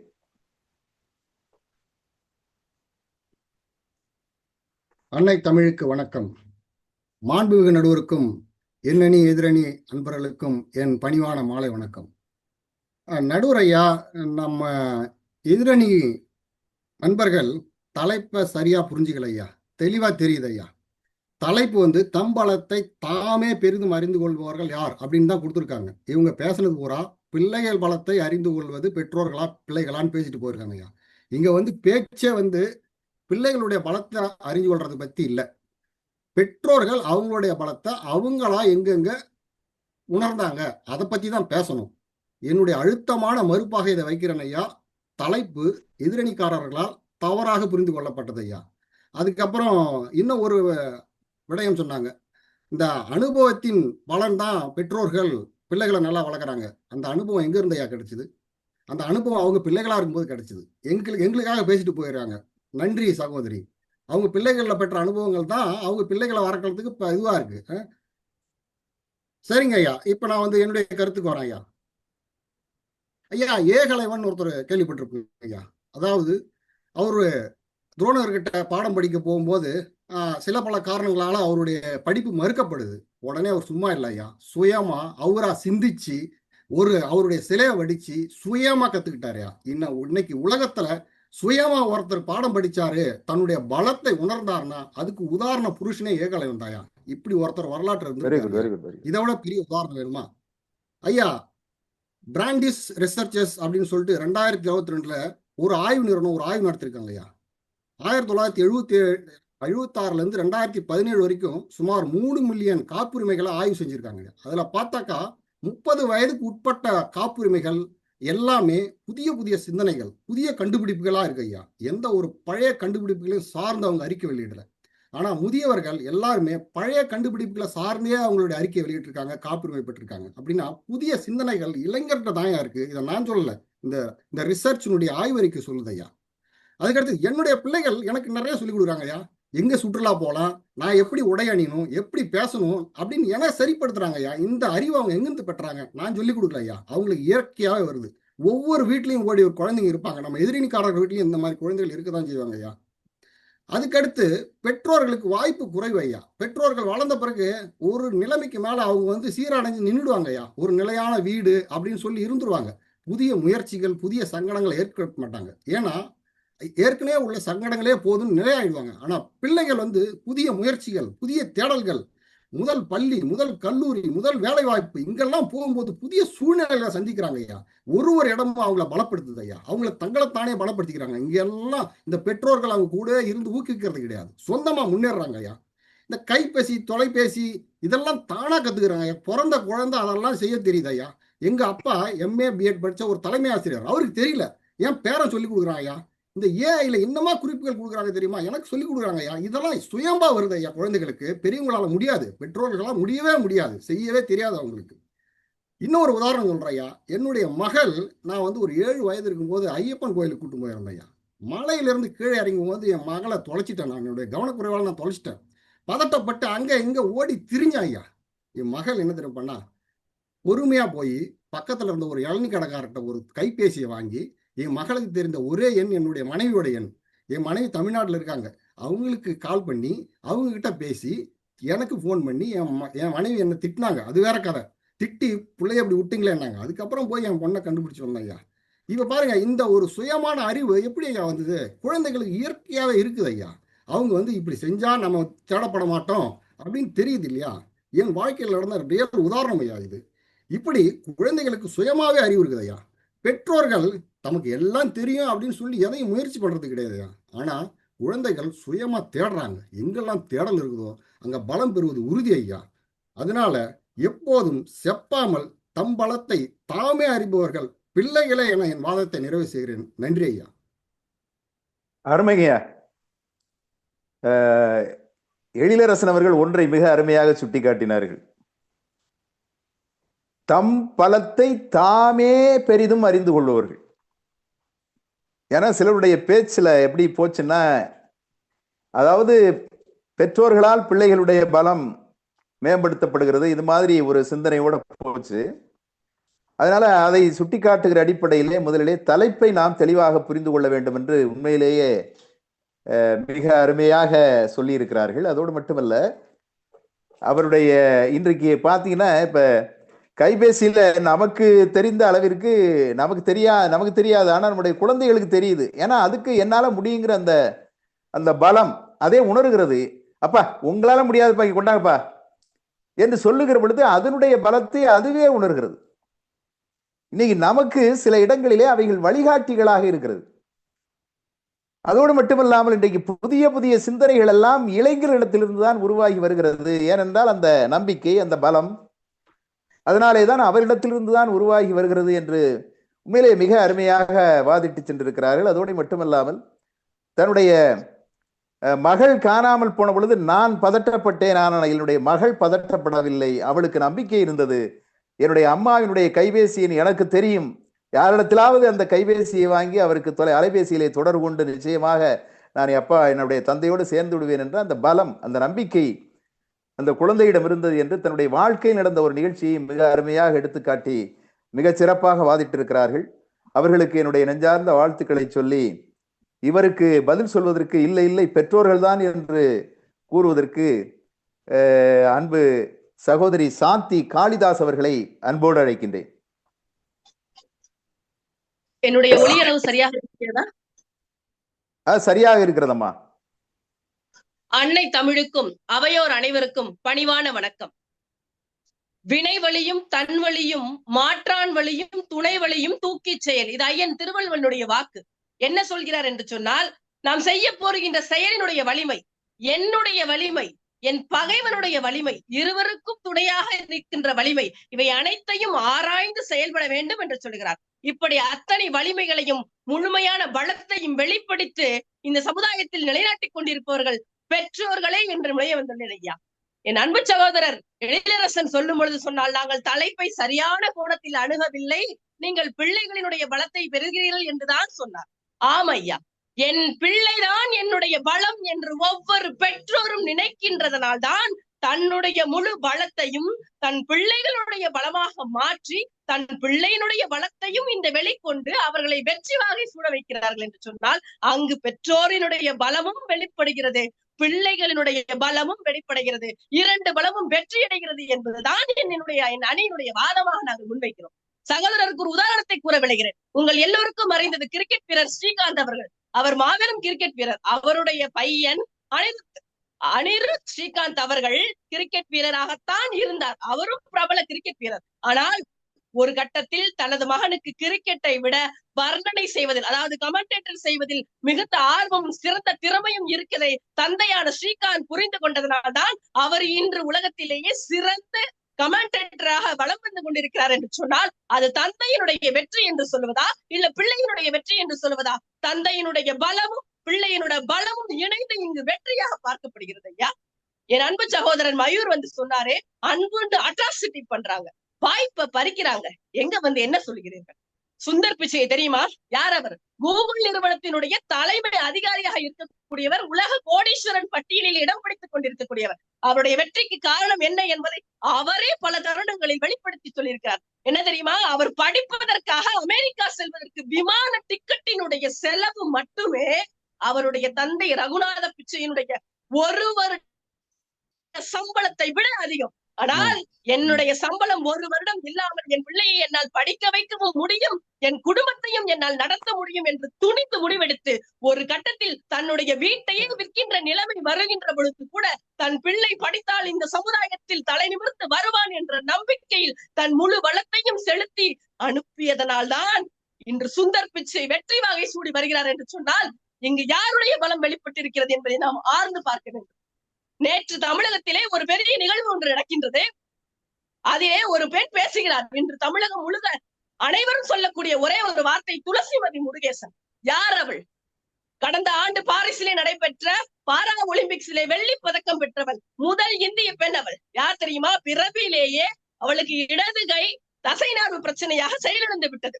அவருடைய தந்தை ஒரு தினக்கூலி. 13 வருடங்களாக பேட்மிண்டன் துறையிலே சாதிக்க வேண்டும் என்ற ஒரு ஆர்வம் இருக்கின்றதை கண்டுபிடித்ததனால் தன் மகளை பயிற்றுவித்து இன்று பாரா ஒலிம்பிக்ஸிலே வெள்ளி பதக்கம் பெற்று நாட்டிற்கே பெருமை சேர்க்கிறார் என்று சொன்னார். ஒரு தந்தையினுடைய பலம் இன்று வெளிப்பட்டிருக்கிறது. இதை மறக்க முடியுமா? இறுதியாக ஒரே ஒரு உதாரணம். பிரக்ஞானந்தா, சகோதரி வைஷாலி, இருவருடைய வெற்றிக்கு காரணம் போலியோ நோயால் பாதிக்கப்பட்ட தனது தந்தை. எங்குமே செல்ல முடியாத நிலையிலும் கூட தன் தாய் நாகலட்சுமியை அழைத்துக் கொண்டு எல்லா இடங்களிலும் இன்று உலகம் முழுவதும் பிரக்ஞானந்தாவை பார்க்கின்ற பொழுதெல்லாம் தாய் நாகலட்சுமியின் கண்களின் ஆனந்த கண்ணீரை பார்க்க முடிகிறது. அதை விட ஒரு பலம் நாம் பார்க்க முடியுமா? இத்தனை உதாரணங்களை சொல்லி இருக்கிறேன். எதிரணி எளிமையாக வெல்கிறார். ஐயா, சின்ன பிள்ளைங்க வெல்லாம வீடு வந்து சேராதுங்க ஐயா. பிள்ளைகிட்ட என்ன இருக்கு, ஏது இருக்கு, பிள்ளைக்கு தெரிகிற அத்தனையுமே அவர்களால் மட்டும்தான் உணர முடியும். பெற்றோர்களினால் மட்டும்தான் பிள்ளைகளுடைய பலத்தையும் வெளிக்கொண்டு வர முடியும், தன்னுடைய பலத்தையும் வெளிக்கொண்டு வர முடியும். அன்னையிடம் நீ அன்பை வாங்கலாம், தந்தையிடம் நீ அறிவை வாங்கலாம், இரண்டும் இருந்தால் பேரை வாங்கலாம், பேரை வாங்கினால் ஊரை வாங்கலாம். தான் இந்த சமுதாயத்தில் வெற்றி பெறுவது மட்டுமல்லாமல் தன் குழந்தைகளையும் வெற்றி அடைய செய்வதன் மூலமாக தன்னுடைய முழு பலத்தையும் வெளிக்கொண்டு வருவர்கள் பெற்றோர்கள் தான் என்பதில் ஒரு மாற்று கருத்தும் இல்லை என்பதனை நாம் உணர்ந்து கொண்டு, பெற்றோர்கள் தான் தம் பலத்தை அதிகம் உணர்ந்து கொண்டிருக்கிறார்கள் என்று சொல்லி நல்ல வாய்ப்பிற்கு நன்றி பாராட்டி விடைபெறுகிறேன். நன்றி, வணக்கம்.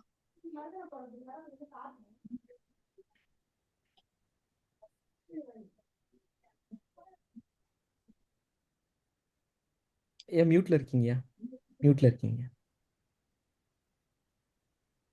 ஐயா, மியூட்ல இருக்கீங்க. ஆமா, வணக்கம்மா. உண்மையில ரொம்ப அருமையா இருந்துச்சு. நல்லா ஆவேசத்தோட உணர்வு பூர்வமா பேசுனீங்க. நல்ல உங்களுடைய பேச்சாற்றனுடைய அனுபவமும் இந்த உங்களுடைய பேச்சிலிருந்து தெரிகிறது. சாந்தி காளிதாஸ் அவர்கள், அதாவது காளிதாஸ் என்கிற அந்த பேருக்கு ஏற்றபடி ஆவேசமாக பேசியிருக்கிறார்கள். அவங்க ஏன்னா பிள்ளைகள் பலத்தையே தங்களுடைய பலமா அப்படியே மாத்திட்டாங்க அவங்க. அதாவது பிள்ளைகளுடைய பலத்தை கொண்டுதான் எங்களுடைய பலத்தை நாங்கள் உணர்ந்து கொள்கிறோம். எங்களுடைய பலம் பிள்ளைகளுடைய பலத்தையும் சார்ந்தது, பிள்ளைகளுடைய பலம் எங்களுடைய பலத்தையும் சார்ந்தது என்கிற அடிப்படையிலே சுந்தர் பிச்சையினுடைய அந்த வரலாற்றை சொல்லி, அதை போல பிரக்யானந்தானுடைய அந்த நிகழ்ச்சியெல்லாம் சொல்லி மிகச்சிறப்பாக தன்னுடைய வாதத்தை மிக அழகாக ஒரு அழுத்தம் திருத்தமாக நல்ல ஓங்கிய குரல் எழுப்பி தன்னுடைய கருத்தை இங்கே பதிவு செய்திருக்கிறார்கள். இவர்களுக்கு பதில் சொல்ல வேண்டும் என்றால், இல்லை இல்லை, பிள்ளைகள் தானம்மா தங்களுடைய பலத்தை தாமே உணர்ந்தவர்கள் என்று தன்னுடைய கருத்தை எடுத்து வைப்பதற்கு அன்புமணி அவர்களை நிறைவாக அன்போடு அழைக்கின்றேன். ரொம்ப மகிழ்ச்சிமா, வாழ்த்துக்கள்மா.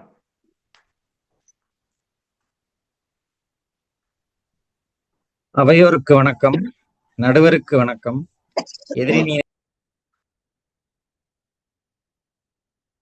மன்னிக்கணும் அன்பு, உங்களுடைய மியூட் ஆயிடுச்சு.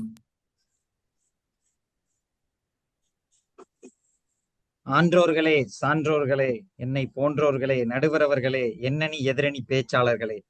நடுவரவர்களே, இளம் கன்று பயம் அறியாது. இந்த தகவல் எதிரணியினருக்கு புரியாது. தோல்வி என்பது பெற்றோர்களுக்கு ஒரு அவமானம், ஆனால் குழந்தைகளுக்கு அது ஒரு அனுபவம். சகோதரர் பாலாஜி கூறினார் மாரியப்பன் பேரா ஒலிம்பிக்ஸில் வெற்றி பெற்றதை பற்றி.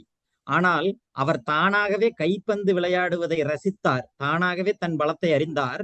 அவர் உடற்கல்வி ஆசிரியரின் மூலமாக உயரம் தாண்டுதல் பயிற்சி பெறுகிறார். பிறகு நண்பர்களின் ஊக்குவிப்பால் தான் அவர் பேரா ஒலிம்பிக்ஸில் வெற்றி பெறுகிறார். ஒரு திருக்குறளை அற்புதமாக சொன்னார்கள் எதிரணியினர். தன்பலம், எதிரான் பலம், மாற்றான் பலம், கள ஆய்வுகளை எல்லாம் அறிய வேண்டும் என்று. அதே திருவள்ளுவர் தான் எண்ணிய எண்ணியாங்க எய்துவர் எண்ணியர் திண்ணியராக பெறின் என்கிறார். உலகில் பிள்ளைகளின் பலம்தான் தங்கள் பலம் என்கிறார்கள் பெற்றோர்கள். ஏன் பெற்றோர்களிடத்தில் சொந்தமாக பலமே இல்லையா? பிறரிடத்தில் தான் பலத்தை தேட வேண்டுமா? தன் பலத்தை தானே அறிவதுதானே விவாதம். பிறருடைய பலத்தை அறிவதில் ஆர்வம் எதற்கு காட்டுகிறீர்கள்? 10 வயதில் ஒரு குழந்தை, நடுவரவர்களே, பாரிலே தீர்ந்திடாத கணித போர் செய்தது. 19 வயதில் ஒரு பிள்ளை உலகையே இணைக்கும் மென்பொருள் செய்தது. 23 வயதிற்குள்ளாக ஒரு பிள்ளை கால்குலஸ், நிறக்கோட்பாடு, பைனாமியல் தியரம், இன்னும் பலவற்றை உலகத்துக்கு அறிவுறுத்தி தன் பலத்தையும் அறிவுறுத்தியது. முதல் குழந்தையின் பெயர் சீனிவாச ராமானுஜன், 2வது குழந்தையின் பெயர் மார்க் சூக்கர்பர்க், 3வது குழந்தையின் பெயர் சர் ஐசக் நியூட்டன். குழந்தைகளின் பலம் வெளிவந்தால் உலகிற்கு எவ்வளவு தரவுகள் கிடைக்கிறது என்பது மாற்று கருத்தில்லாத உண்மை. இதனை பலம் என்று சொல்லாமல் வேறு எதை பலம் என்று சொல்ல முடியும்? இதுதான் நான் அழுத்தமாக வைக்கக்கூடிய வாதம். எதிரணியினர்கள் முன்பே கூறிவிட்டார்கள், பிள்ளையின் பலம்தான் எங்களின் பலம் என்று.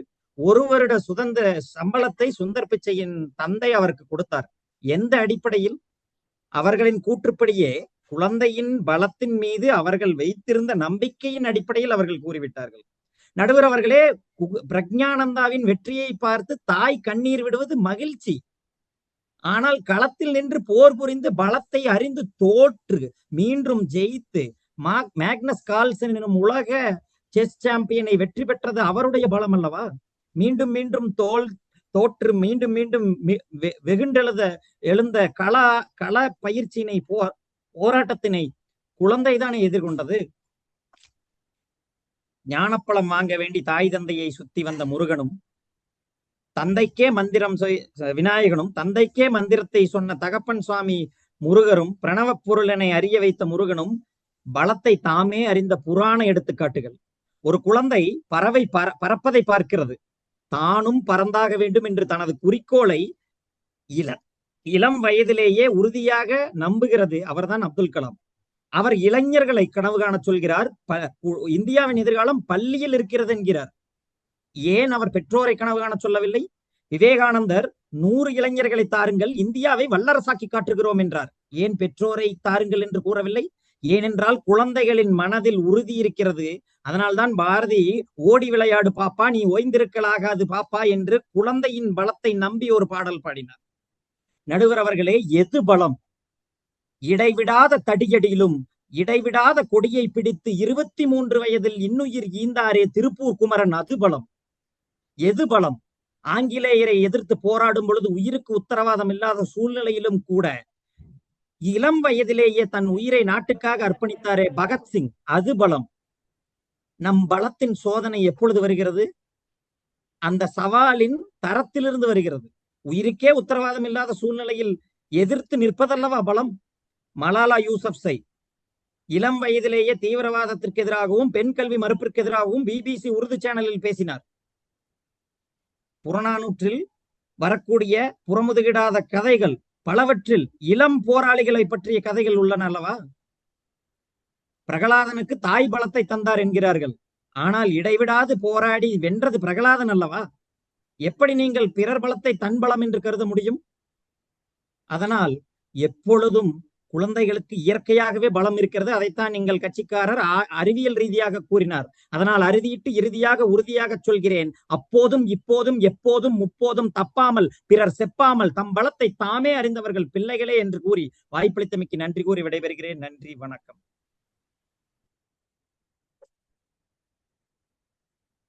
அன்புமணி, மணியான கருத்துக்களை மிக அழகாக எடுத்து வைத்தீர்கள். உண்மையிலேயே ரொம்ப மகிழ்ச்சி. பல்வேறு சான்றுகளை எல்லாம் மிக அழகாக, அதாவது மலாலாவுடைய, அதாவது தன்னுடைய உயிருக்கு ஊறு விளைவிக்கின்ற ஒரு சூழல் இருக்கின்ற பொழுதிலும் கூட துணிவாக செயல்பட்டார். அது தன்னுடைய பலத்தை, அவருக்கு மலாலாவிற்கு யாரும் அந்த பலத்தை உருவாக்கவில்லை. தானே என்னால் எதிர்த்து நிற்க முடியும் என்கிற ஒரு நம்பிக்கையோடு அவர் செயல்பட்டார். ரொம்ப அருமையான கருத்துக்கள். Srinivasa Ramanujan, Isaac Newton, every action there is an equal and opposite reaction என்று விதிகளை எல்லாம் தந்த ஐசக் நியூட்டன், அதை போல செஸ் போட்டியிலே வெற்றி பெற்றாரே, தோல்வியுற்று வெற்றி பெற்றாரே. உண்மையிலேயே மிகச்சிறந்த கருத்துக்களை எல்லாம் மிக அழகாக எடுத்து வைத்திருக்கிறீர்கள். உண்மையிலேயே மகிழ்ச்சி, வாழ்த்துக்கள், பாராட்டுக்கள். இப்ப நிறைவாக தீர்ப்புக்கு வர வேண்டிய ஒரு அருமையான நேரம். முதலில் இந்த தலைப்பை ஒரு சிலர் சரியாக புரிந்து கொண்டார்களா என்பதிலே எனக்கு ஐயம் இருக்கிறது. ஏனென்றால் இது தலைப்பு என்னன்னா, தம் பலத்தை தாமே பெரிதும் அறிந்து கொண்டவர்கள். அதை நம்ம நல்லா கவனிக்கணும். தம் பலத்தை தாமே பெரிதும் அறிந்து கொண்டவர்கள் பெற்றோர்களா பிள்ளைகளா? இதுதான் தலைப்பு. அவர்களே உணரணும்.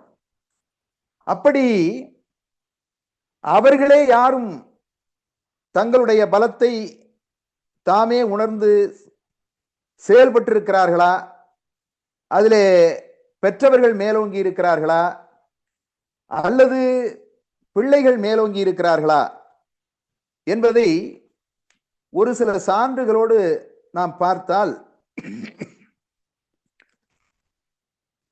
இந்த தலைப்பிற்கு மிக எளிதாக நாம் தீர்ப்பை வழங்கிவிடலாம். அதாவது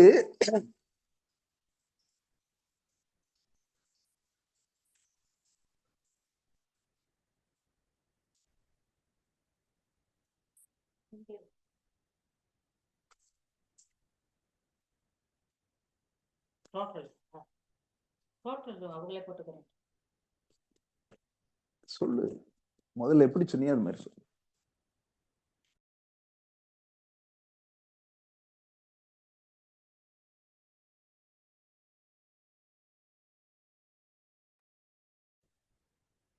ஐயா மியூட்ல இருக்கீங்க ஐயா.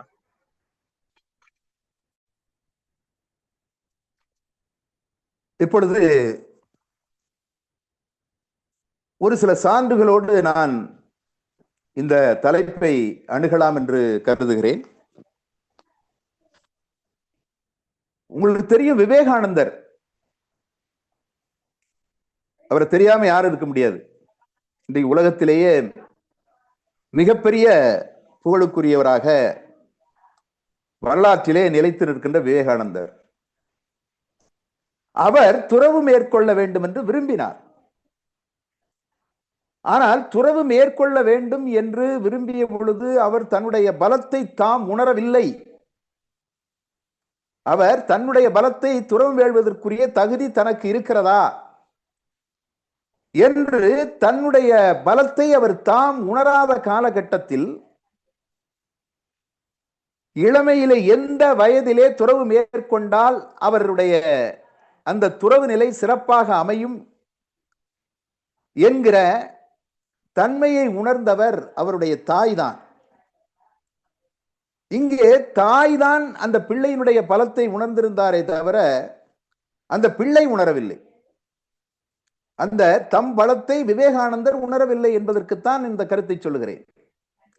அப்ப அந்த பிள்ளை தன்னுடைய எப்பொழுது நாம் துறவு மேற்கொள்ள வேண்டும் என்கிற அந்த பலத்தை உணர்ந்ததா என்றால் நிச்சயமாக இல்லை. அதை போல நம்முடைய தாமஸ் ஆல்வா எடிசனை பற்றி சொன்னார்கள்.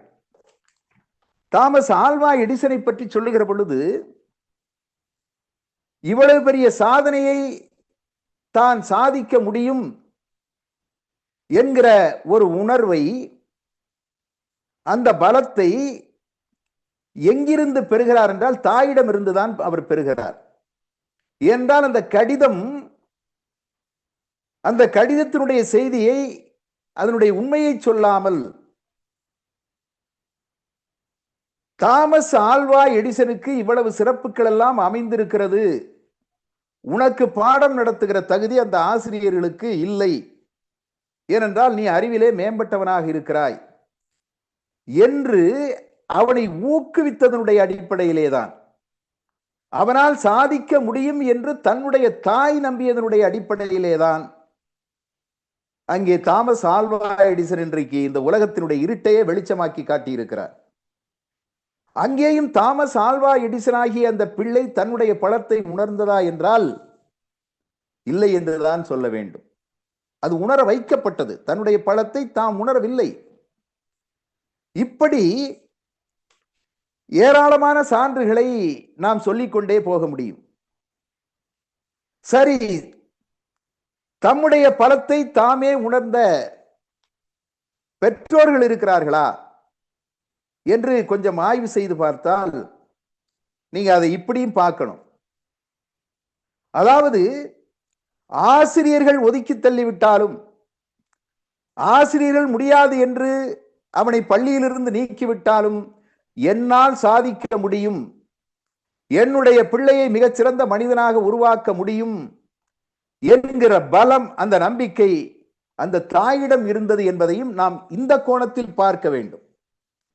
பிள்ளையிடத்திலே அதனுடைய பலம் இல்லை, ஆனால் அந்த பலத்தை தன்னுடைய பலத்தால் தான் என்னுடைய குழந்தையை ஆசிரியர்களால் ஒதுக்கப்பட்ட, விலக்கப்பட்ட, பள்ளியிலிருந்து நீக்கப்பட்ட குழந்தையை என்னால் உருவாக்க முடியும், மிகச்சிறந்த மனிதனாக உருவாக்க முடியும் என்கிற பலம், நம்பிக்கை தாமஸ் ஆல்வா எடிசனுடைய தாயிடத்திலே இருந்தது என்பதையும் நாம் மறுக்க முடியாது. அன்பு நண்பர்களே, இன்றைய கால சூழலிலே சில கருத்துக்களை நான் உங்களுக்கு சொல்லலாம் என்று, இன்றைய கால சூழலிலே சில கருத்துக்களை, ஒரு சில கருத்துக்களை சொல்லி நான் தீர்ப்புக்கு வந்து விடுகிறேன். அதாவது திருவண்ணாமலை மாவட்டத்திலே, அதாவது ஒரு பின்தங்கிய ஒரு பகுதி, அதாவது மலைப்பகுதி, மலை சார்ந்த பகுதி. அந்த மலைப்பகுதியிலே மலைவாழ் ஜாதியிடத்திலே ஒரு வள்ளி என்கிற ஒரு தாயும் அவருடைய கணவரும் ஹோட்டலிலே, வள்ளி என்கிற தாய், அவருடைய கணவர் இருவருமே ஒரு சிற்றுண்டி விடுதியிலே ஒரு சாதாரண பணியை செய்கிறார்கள். அவர்களுக்கு ஒரு குழந்தை. அவர்கள் என்ன நினைக்கிறார்கள் என்றால், நாம் தான் ஒரு சாதாரண பணியை செய்து கொண்டிருக்கிறோம், நாம் தான் வறுமையினுடைய பிடியிலே அகப்பட்டு துன்பப்பட்டு கொண்டிருக்கிறோம், ஆனால் நம்முடைய பிள்ளைகளை நம்மால் உருவாக்க முடியும். அதாவது இந்த சிற்றுண்டி சாலையிலே, இந்த ஹோட்டலிலே ஒரு சாதாரண வேலையை செய்தாவது நம்மால் நம்முடைய பிள்ளைகளை உருவாக்க முடியும் என்கிற நம்பிக்கை, அந்த பலம் அவர்களிடத்திலே இருந்தது. அவர்கள் தங்களுடைய குழந்தையை படிக்க வைக்கிறார்கள். அந்த குழந்தைக்கு ஒரு மிகப்பெரிய அங்கீகாரம், ஒரு மலைவாழ் ஜாதியிடத்திலே பிறந்து வளர்ந்து, ஒரு பின்தங்கிய குடும்பத்திலே பிறந்து வளர்ந்து, ஒரு ஏழை குடும்பத்திலே பிறந்து வளர்ந்து, ஒரு சாதாரண குடும்பத்திலே பிறந்து வளர்ந்த அந்த குழந்தை நன்றாக படித்து வருகிறது. நன்றாக படித்து வருகிற பொழுது அந்த குழந்தைக்கு தான் ஒரு உயர்ந்த பதவிக்கு வர வேண்டும் என்கின்ற ஆசை பின்னாளிலே உருவாகிறது. அப்படி உயர்ந்த பதவிக்கு வர வேண்டும் என்ற ஆசை பின்னாளில் என்ன பதவி என்றால் நீதிபதி பதவிக்கு வர வேண்டும் என்று அந்த குழந்தை ஆசைப்படுகிறது. ஆனால் நீதிபதி பதவிக்கு வருகின்ற அந்த குழந்தையை, நீதிபதியாக ஆக வேண்டும் என்கிற அந்த குழந்தையை அந்த பதவிக்கு தகுதி உடையவளாக நம்மால் மாற்ற முடியுமா என்று ஐயப்படவில்லை, அச்சப்படவில்லை. அந்த வள்ளி என்கிற தாயும் அவருடைய கணவரும் நிச்சயமாக அவள் எந்த பதவிக்கு வர விரும்புகிறாளோ அந்த பதவிக்கு அவளை உயர்த்துவதற்குரிய பலம் நம்மிடையே இருக்கிறது என்று அந்த பெற்றோர்கள் தங்களுடைய பலத்தை தாம் உணர்ந்தார்கள். அதை போல அந்த பெண் என்ன செய்தார் என்றால், படித்தாள். மாவட்ட நீதிபதிக்கான தேர்வு, அரசு தேர்வு வருகிறது. தேர்வை எழுதுகிறாள். அந்த தேர்விலே அவள் வெற்றி பெறுகிறாள். இன்னொரு சிறப்பு என்ன என்றால், அவள் அந்த தேர்விலே வெற்றி பெற்றது மட்டுமல்ல, தன்னுடைய பெற்றோருடைய பலத்தால் இன்றைக்கு ஒரு நீதிபதியாக தேர்விலே வெற்றி பெற்றுவதோடு மட்டுமல்ல, மலை ஜாதி வகுப்பிலே நீதிபதியாகிற முதல் பெண் அவள் என்கிற பெருமையை பெற்று வெற்றி பெற்றால், இந்த பலம், தங்களுடைய பலத்தை இந்த பெண்ணை உருவாக்க முடியும் என்கிற அந்த தன்னம்பிக்கை, அந்த பலம் அந்த பெற்றோர்களை உணர்ந்திருந்த காரணத்தினாலே தான் நிச்சயமாக அவள் அந்த ஸ்ரீபதி என்கிற அந்த பெண்ணுடைய பெயர் ஸ்ரீபதி. நீங்கள் போய் பார்த்தால், கூகுளிலே போய் பார்த்தால் தெரியும். அப்படி தங்களுடைய பலத்தால் உருவாக்கினார்கள் அந்த பெற்றோர்கள். அதோடு மட்டுமல்ல, மன்னார்குடியிலே சேகர் செல்வி என்கிற தூய்மை பணியாளர்கள், நகராட்சியிலே தூய்மை பணியாளர்கள். அந்த தூய்மை பணியாளர் அந்த சேகர் என்பவருக்கு ஒரு ஆசை வருகிறது. நாம் தான் தெருவெல்லாம் சுத்தம் செய்து, சாக்கடைகளை, கழிவு பகுதிகளை எல்லாம் நாம் தான் தூய்மை செய்து கொண்டு மிக ஒரு எல்லோராலும் ஒரு போற்றப்படாத, எல்லோராலும் ஒரு ஏளனப்படுத்துகிற, ஒரு சிலரால் ஏளனப்படுத்துகிற ஒரு பணியிலே நாம் இருந்து கொண்டிருக்கிறோம். ஆனால் தன்னுடைய பிள்ளையை மிகச்சிறப்பாக உருவாக்க வேண்டும் என்று அந்த தூய்மை பணியாளர்கள் தங்களுடைய நம்பிக்கை பலத்தாலே, தன்னம்பிக்கை பலத்தாலே மிகச்சிறப்பாக அந்த குழந்தையை படிக்க வைக்கிறார்கள். மிகச்சிறப்பாக படிக்க வைக்க இடையிலேயே சேகர் இறந்து போகிறார். அந்த பிள்ளையினுடைய அப்பா இறந்து போகிறார். செல்வி என்கிற அந்த தாய், என்னுடைய கணவர் இறந்தாலும் பரவாயில்லை, என்னுடைய பலத்தால், என்னுடைய முயற்சியால், என்னுடைய நம்பிக்கையால் என்னுடைய மகளை உருவாக்க முடியும் என்று தன்னுடைய பலத்தை உணர்ந்து அவள் தன்னுடைய கஷ்டங்களுக்கு இடையிலும் வறுமைக்கு இடையிலும் தன்னுடைய மகளை படிக்க வைத்தால், அந்த பெண் எந்த நகராட்சியிலே தூய்மை பணியாளராக அந்த சேகரும் செல்வியும் பணியாற்றினாலோ அந்த நகராட்சியிலே ஆணையராக பதவியேற்றாள் என்று சொன்னால், அந்த செல்வி சேகரவர் என்கிற பெற்றோர்கள் தங்களுடைய பலத்தை தாம் உணர்ந்ததனுடைய காரணம்தான் என்பதை நாம் மறுக்க முடியாது. சரி, அப்ப பிள்ளைகள் தங்களுடைய பலத்தை உணரவில்லையா? பிள்ளைகள் தங்களுடைய பலத்தை உணரவில்லையா? தங்களுடைய பலத்தை உணர்ந்த பிள்ளைகள் ஏராளமான பேர் இருக்கிறார்கள்.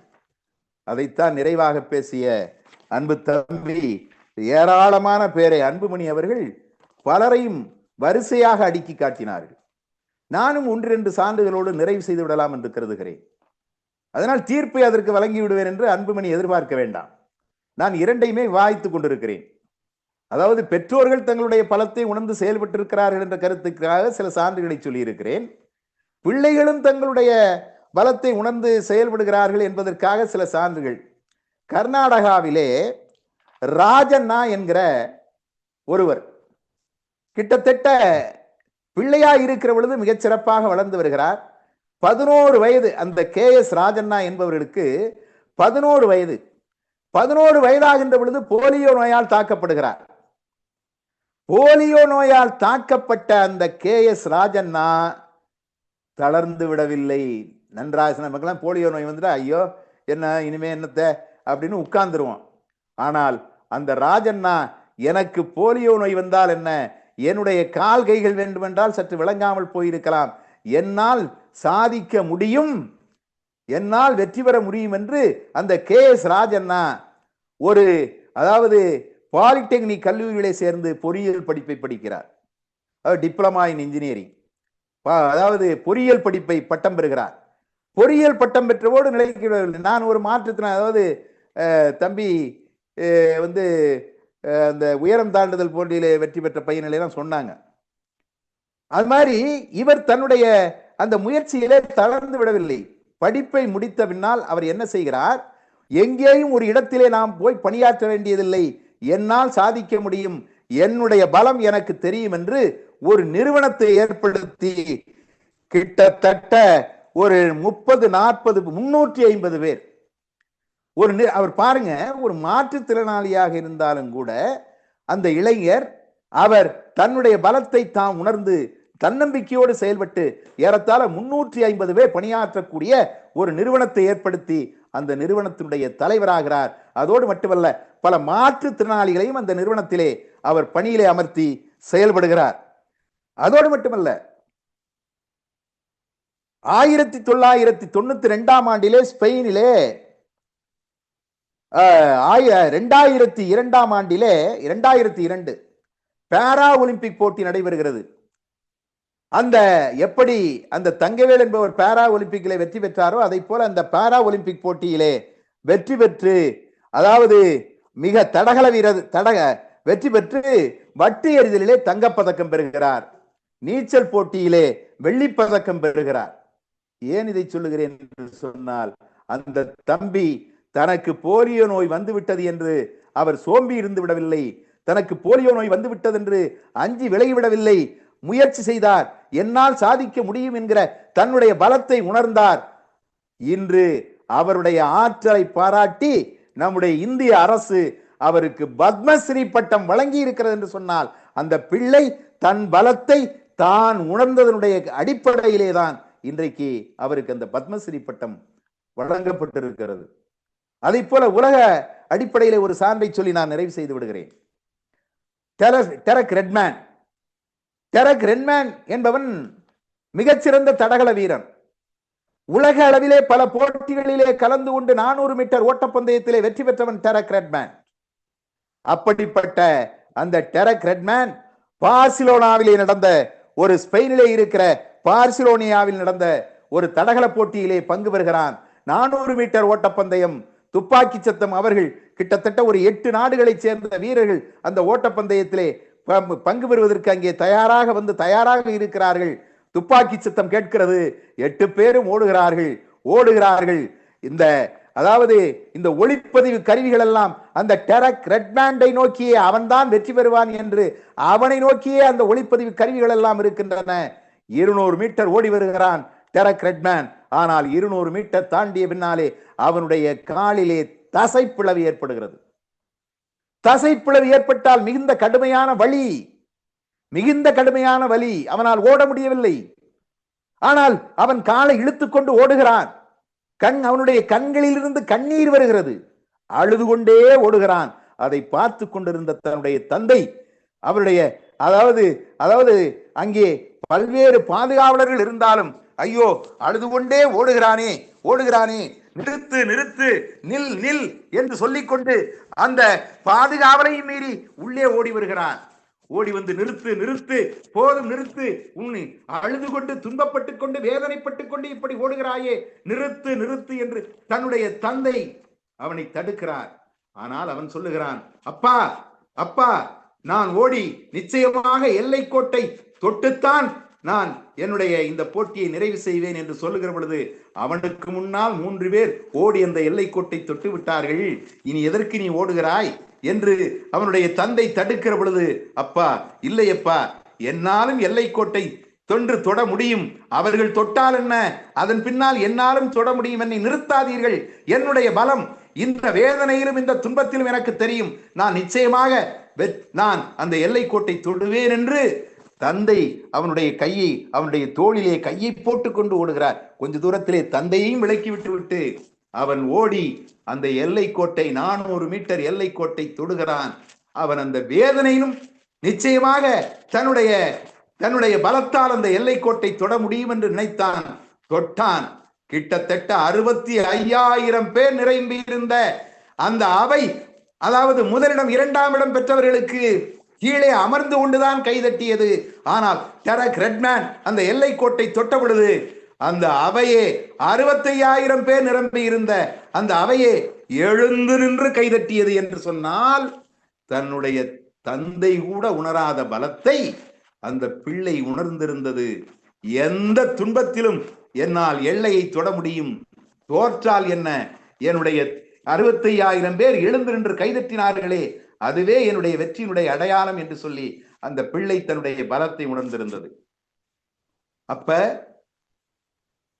தம்முடைய பலத்தை தாமே உணர்வதில் பெரிதும் மிஞ்சி நிற்பவர்கள் பெற்றோர்களா பிள்ளைகளா? தீர்ப்புக்கு வருகிறேன். என்னுடைய வாழ்க்கையில் ஏற்பட்ட அனுபவத்தை சொல்லி நான் தீர்ப்புக்கு வருகிறேன். இன்றைய காலகட்டம் என்பது அன்றைய காலகட்டம் போல அல்ல. இன்றைய காலகட்டம் அறிவியல் யுகத்திலே மிக சிறப்பான கல்வி வாய்ப்பு வசதிகள் எல்லாம் மிகச் சிறப்பாக வந்துவிட்ட காலகட்டம். பெற்றோர்களுக்கு தெரியாதவற்றை பிள்ளைகள் மிகச் சிறப்பாக சொல்லிக் கொடுக்கிற, பெற்றோர்களுக்கே வழிகாட்டுகிற ஒரு காலகட்டத்திலே நான் வாழ்ந்து கொண்டிருக்கிறோம். என்னுடைய மூத்த மகளை ஒரு பேராசிரியராக நான் பார்க்க வேண்டும் என்று சொல்லி அவர் அதாவது தன்னுடைய இளங்கலை, அதாவது இளம் பொறியியல், இளநிலை பொறியியல் பட்டத்தை முடித்த பிறகு முதுகலை பொறியியல் பட்டத்திலே ME படிப்பிலே சேர்த்து விட்டேன். ஆனால் 1 லட்சம் ரூபாய் பணமும் கட்டிவிட்டேன். ஆனால் அவருக்கு முழுமையாக மென்பொருள் துறையிலே செல்ல வேண்டும் என்பதுதான் அவருடைய விருப்பம். அவருடைய ஆற்றலை, அவருடைய திறமையை அவர் உணர்ந்திருக்கிறார். அதனாலே அவர் அந்த ME படிப்பிலே தொடராமல் மென்பொருள் துறையிலே ஒரு நேர்காணலிலே பங்கு பற்றினார். உடனேயே அந்த நேர்காணலிலே அவருக்கு CTSலே அந்த மென்பொருள் துறையிலே பணி கிடைத்தது. அவர் இன்றைக்கு சென்னையிலே ஃபார்ம்வைஸ் என்கிற ஒரு மிகப்பெரிய நிறுவனத்தை, கிட்டத்தட்ட ஒரு 100 பேர் பணியாற்றக்கூடிய ஃபார்ம்வைஸ் என்கிற நிறுவனத்தினுடைய இயக்குனராக இருக்கிறார். எனக்கு தெரியவில்லை, நான் பேராசிரியர் ஆக்க வேண்டும் என்று நினைத்தேன். ஆனால் என்னுடைய பிள்ளைக்கு தெரிந்திருக்கிறது, என்னுடைய பலம் மென்பொருள் துறையிலே சாதிக்க வேண்டும் என்பது, எனக்கு அந்த தைரியம் இருக்கிறது, அந்த பலம் இருக்கிறது என்று சொல்லி என்னுடைய பிள்ளை என்னை விட பெரிதும் அதிகமாக தன்னுடைய பலத்தை உணர்ந்திருந்தது. அதை போல இன்றைக்கு சிங்கப்பூரிலே பணியாற்றி கொண்டிருக்கிற என்னுடைய இளைய மகள், அவர்களையும் ME படிக்க வைத்தேன். சென்னையிலே இருக்கிற சாயிராம் பொறியியல் கல்லூரியிலே சேர்த்து ME படிக்க வைத்தேன், பேராசிரியராக்க வேண்டும் என்று. ஆனால் அவரும் என்ன செய்தார்? நான் என்னுடைய சிந்தனைக்கு ஏற்பத்தான் நான் முடிவு செய்தேன். என்னுடைய பலம், என்னுடைய குழந்தையினுடைய இவ்வளவுதான் திறமை இருக்கும் என்று நினைத்தேன். ஆனால் அவரும் என்ன செய்தார்? நான் அறியாமலேயே இன்ஃபோசிஸ் என்கிற நிறுவனத்திலே ஒரு நேர்காணலிலே சென்றார்.